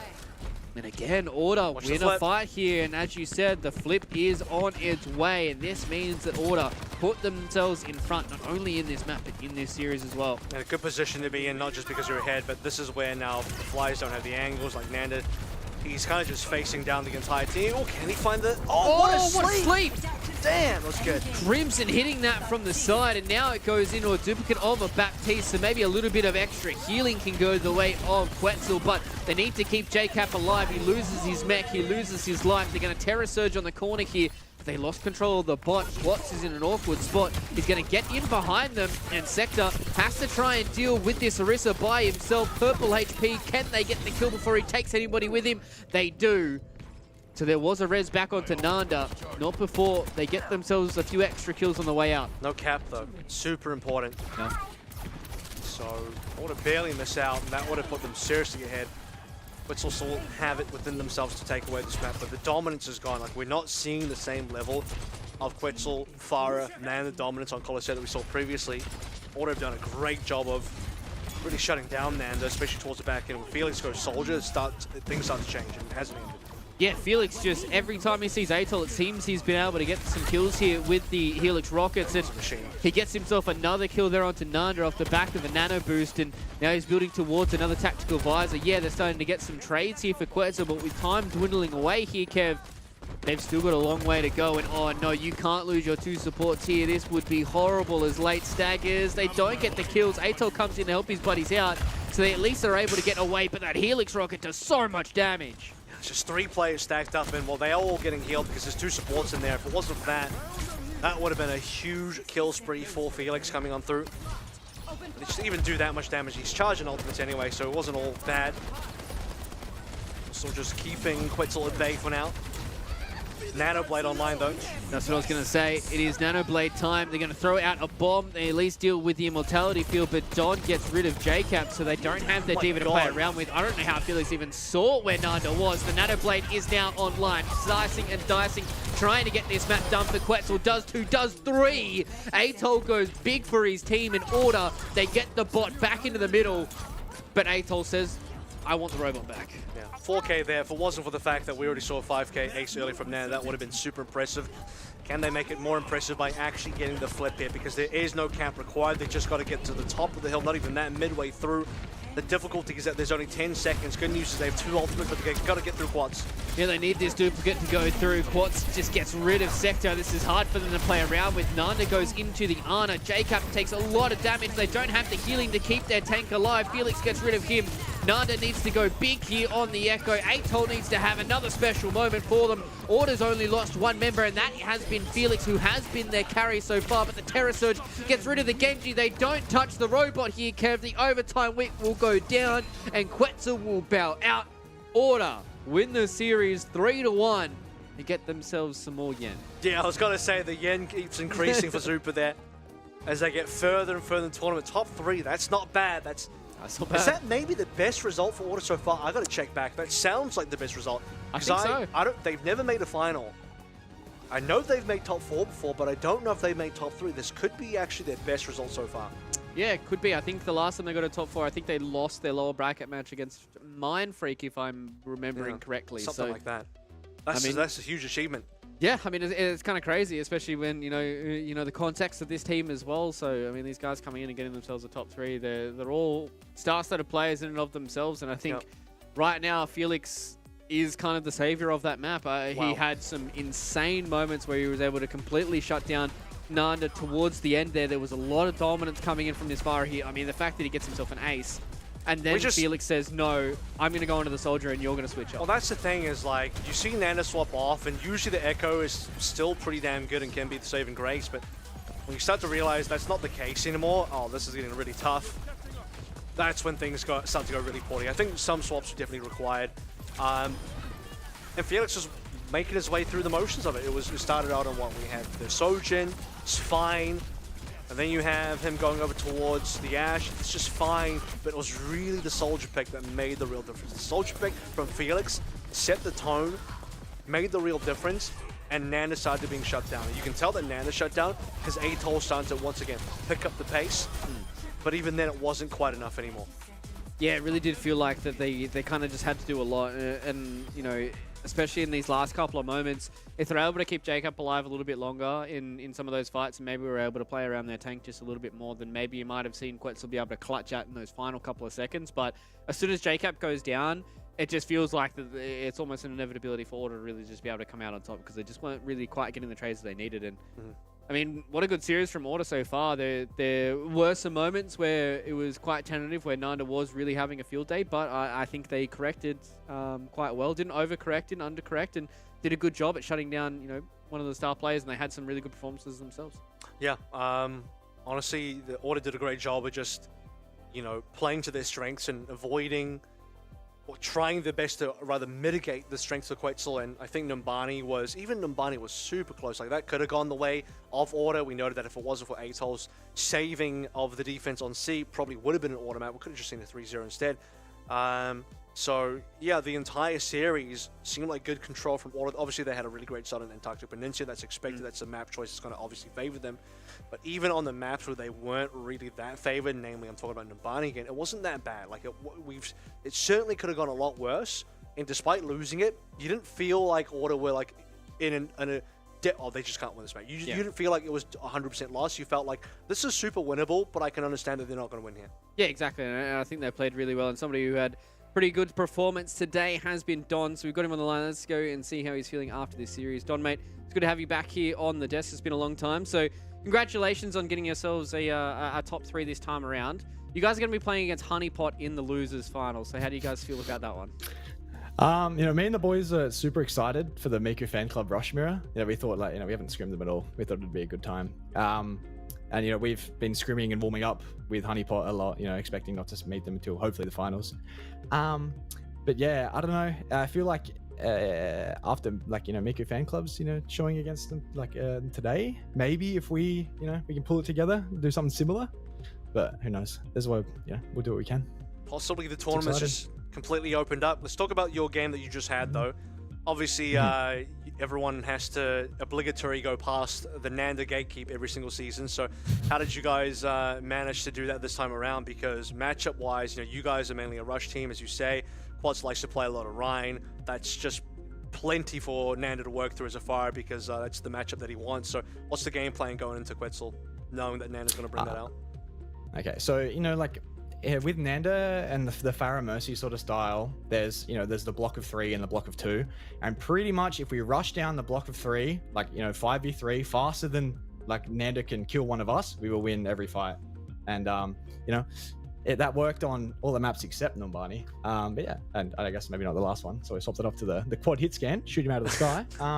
But yeah, it's good. I was going to say, the last map looked like it was, you guys had to really pull back because it was a struggle to start with. You made him swap off and then slowly worked your way back in.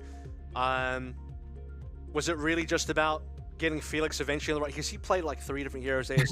Started like the Soldier, went to the Ashe, eventually landed the Soldier, and that seemed to be what worked. Yeah, I don't know. Felix, he's been playing Bastion scrims, we played it in the past games. And today he just decided that he doesn't feel like it anymore. And it worked out, I suppose. He put out Cassidy map 1, where that's the first time that's happened since we picked him up. It did work out throughout the entirety of today. I think Felix has been a pretty big shining star for you guys. So, Don, before I let you leave, is there anything you want to say to all the fans out there of Auto as you guys go into the lower bracket final? We changed the name to Ord4R because we keep placing 4th. Now we've broken that curse. It's a bit silly. Also, Flats was calling out Felix for being a cheater today. Just want to let you guys know he's not. He's just really, really good. Yeah, that's all. Is this your first time being top 3? Oh, no, our first season, Order came top 3. Did you? When we had, so long we had ago. Mooch and Edward. Yeah. And then, last season we were 4th again. Right, I don't know. We've been, steady. It's been good. There's too many tournaments. Well, congratulations once again to you, Todd. I'm super excited to see what you guys can do up against Honeypot, and good luck in your next game. Cheers, boys. Yeah. Cheers, mate. It has been a long time from Don. We were supposed to speak to him last week, but they switched out the interview at the last second, so that was a little disappointing. But it's always good to hear from Don on the desk. I straight up cannot remember when Order came 3rd. I straight up can't remember. To me, I'm going to have to believe you, because in my mind, they've always just been 4th or something. You can look it up. Probably. You have it in front of you. But I haven't bothered to look it up, is the thing. Don said that pretty confidently, so I feel pretty confident. I believe him. So. Don knows if he comes 3rd before. He knows. That's very true. But I think they played really, really well today. I think they were playing towards their strengths, and we even touched on it in the interview. I think Felix is just one of those players. He's when we watch these guys throughout the entirety of 4 series, I think he has just really been a standout player. That guy's a freak. I wasn't that worried for Order, to be honest with you, because as I said, even if we go to map 5, with their map choice for Escort, I think they can pull Quetzel into really uncomfortable territory. So if this series was bound to go potentially long until or unless somebody wins a map that they're maybe not that favored on, and for this series it ended up being Colosseo, where previously we've seen Nanda sort of dominate on that map, but today Order said no, we can find the correct picks to be able to shut them down. Yeah, and it's not like it was like a 90-1 favored towards Quetzel on that map for Colosseo. It was just going off some of the previous experiences we've had. And Kev, I think we're going to experience a little bit of daylight robbery this time around as we get in towards our Macca's play of the game, because our Macca's play of the game, it's not the 5K. It's actually going to be a 4K this time around, coming in from Mr. Atoll, due to the fact of how strong he was and how much clutch he had to pull out when Nanda was taking a little nap on the sidelines. Atoll, I think for today, had been one of my standout players beside Felix, and this play itself was very strong. The fact that it was in such an important part of the game. He had a few big moments today for sure. So, they're all good, you know. For exiting the tournament, Atol really showed up. Yeah. And, you know, showed why he's an important member of the squad. I think there's a lot of DPS players that we have here in Overwatch Contenders Australia that have had their moments in the spotlight, and I think Atol, I think you kind of put it quite succinctly, right? It's whenever Nana's not really having that dominant time in the sky, he's able to really be able to be one of the carriers on that team, and I think that's a really cool dynamic that they've got between both of their DPSs. Is sometimes when Nana makes that transition towards the Genji, Atol's going to be somebody that's on a little bit more of a carry. He's Sojourn and all that kind of stuff, but when we see Nana on things like the Pharah, that's when Atol's going on things like the Tracer to try and pull a little bit of that attention away from the sky. So nice little dichotomy that they've got, but unfortunately won't be seeing them again. It was a good showing though. They had some good series, gave us some long ones as well. We had, what, a 5 mapper in there? Yeah. And 4 mapper here. Quetzel actually gave us some of the more entertaining games, so I'm happy to have them. Yeah, I'm happy. I'm always happy to have those members on Quetzel when it comes to Overwatch Contenders Australia. Very, very exciting to cast. So, Kev, with 2 of our series done and only 1 day left to go, it is time for our Macca's MVP. And as always, it's a surprise to chat and ask here on the desk. So let's reveal who our Macca's MVP is going to be for our second to last day. It's going to be Felix, none other than the man who put the team on his back and really got to carry in today. Yeah, I think that Felix had a field there. That was an incredible series from Felix altogether. Everything he picked had good value, but it was really about finding the right pick at the right time, and the early cast swap at the beginning was a really nice surprise because this is a rare hair that we don't get to see a lot of in the meta. And to see him come through with that and actually find the pop-off was good. We had some good Ashe moments here as well. Bob got plenty done. Yeah. And yeah, he had a few good picks, and as mentioned in the interview, dude mainly scrims and plays Bastion because that's what's popular and effective in the meta. But obviously, if you're a good hit scan player, you need to be able to frag across the board on all the relevant picks, and he showed that. Yeah, he's definitely been one of those players that every time we do watch him, his aim has been very, very crispy. And as soon as you have these players with this gnarly aim, you know, we've seen it across many years of Overwatch Contenders Australia. They are able to pop off on basically anything you give to them. And for a lot of these players as well, it's about what they're feeling, you know, whether or not it's the meta or what have you. If you're giving a very skilled DPS player a hero that they feel like is going to perform better, they will naturally perform better, and that's what Felix did today, especially when it comes to the Soldier 76. That was when it really clicked into gear for them, and with that, they have moved into a top 3. So let's go and have a look at the fall series with only 1 day of competition left to go. There is a lot for us to recap, which we will do on the final day, but for now, a little bit of a TLDR. Miku Fan Club absolutely smacked down Honeypot in a very, very dominant 3-0 to set themselves up in a grand final. We'll be awaiting Honeypot and Order. Boy, what a day we've had today. I think everyone was surprised by it. Even Don is like, we thought we were going to meet maybe Honeypot in the finals instead, but gonna have to wait a little bit longer to match up against the Miku Fan Club because it's going to be Honeypot Order tomorrow. So, you know, I would also like to see the potential of that rush mirror between Quetzel and Romani in that final, but Order would have to get past Honeypot, who at this stage, you know, lucky for them, they get to have a double elimination because better to lose now than later, where you lose now, you got to get the kick up the pants and realize, okay, we got to change some stuff. We got to revisit what's going wrong here and fix it for tomorrow. Yeah, especially when you're going into a team like the Miku Fan Club, who seems like they have just risen ever since that first series up against Mud Dogs. Maybe that was their kick up the pants at the start of this tournament, was that 3-2 victory over the Mud Dogs, and then they've just really been able to rise to a whole new level. So I'm very excited to see what that grand final is going to give us if these teams are able to rise to the level that Miku Fan Club are able to bring. But it's going to be exciting because, as Don did say in the interview as well, they've scrimmed against each other quite a lot. So it seems like Honeypot and Order, they're going to be pretty familiar with each other. I think we're going to be in for a good day because this is now going to be a situation where, you know, maybe we could have a super competitive grand finals because we've had some one-sided finals in the past, especially this year. It'd be nice to get a very competitive one to round out 2023 Overwatch. But even the lower final could be really competitive because, as you know, as mentioned, these are 2 teams that are very familiar with each other, so that game could get very intimate in the details. I'm going to be very excited to see what that is going to bring, but that's going to be tomorrow night, ladies and gentlemen. Same time, same place to see the conclusion of the fall series. Is Honeypot going to be able to come back and get their crown once again, or will we have a brand new champion here in Australia? You guys will have to wait and find out tomorrow. So, as always, I've been Fluke, he's been Avril. Stay safe. See you guys for the next one. Finally been able to get one back onto his counterpart. August, who's done a lot of damage so far. Romani comes in with the rampage onto 3, and that will absolutely decimate Honeypot, who looked like they were potentially able to stabilize just a moment there. See now with a team fight going in, Merritt tried to throw out the lantern, but it wasn't going to be enough. Soggy now has to go into the ice block. Maybe they can use some of these ultimates and get some stuff done. Beautiful ice wall being dropped down by Soggy. It's not enough because they get the response from the beat from Frogger. They at least get themselves 2 kills off the back of it, but without Adam Period, it's going to be hard for them to take control of this space once again. Any amount of significant damage and leading to play advantage and kills is just again. Oh, what a rampage. Hits on the 5 members, and they've got nothing to respond to it. Yes, there might be a lamp. They got a lot of damage, but they actually get more on the backswing. Getting a lot of these low members down with a few of these rails. They're going to try and fight with the Kitsune Rush, and Nu's on something right now. Hits the 3-piece, looks for the 4th with the uppercut, gets it done, wants the solo man ace. It's only Adam. He has to try and fight through it. 30 HP, doesn't get it done. Anything? And I feel like coming through in the cast, which is going to have a little bit more counterplay. Woo. Decent nade. That stops A-Tool from flicking away. Yeah, you like to see that coming back in on the Cassidy and just doing the pew-pew and throwing out some sticky nades. Gets it done, takes one down, play to again, gets rid of J-Cap as well. And unfortunately for Quetzel, have not been able to get themselves a foothold in this match just yet. Oh, is that a reflect coming in there from Nanda? He wants to get the slice done. He gets it. Nate get a 2-piece. Play to Yen gets rid of him. It was Felix, but Nanda gets one back by taking that Crimson and gone. The entire support line has gone bye-bye for order. Quetzel answer back with a big old shout, and they will say see you later to the 3-piece of Nanda, making it a 4K. Are we going to get our first ace of the Fall Series?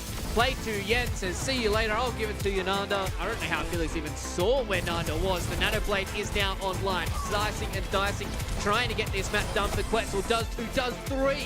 8 tokens.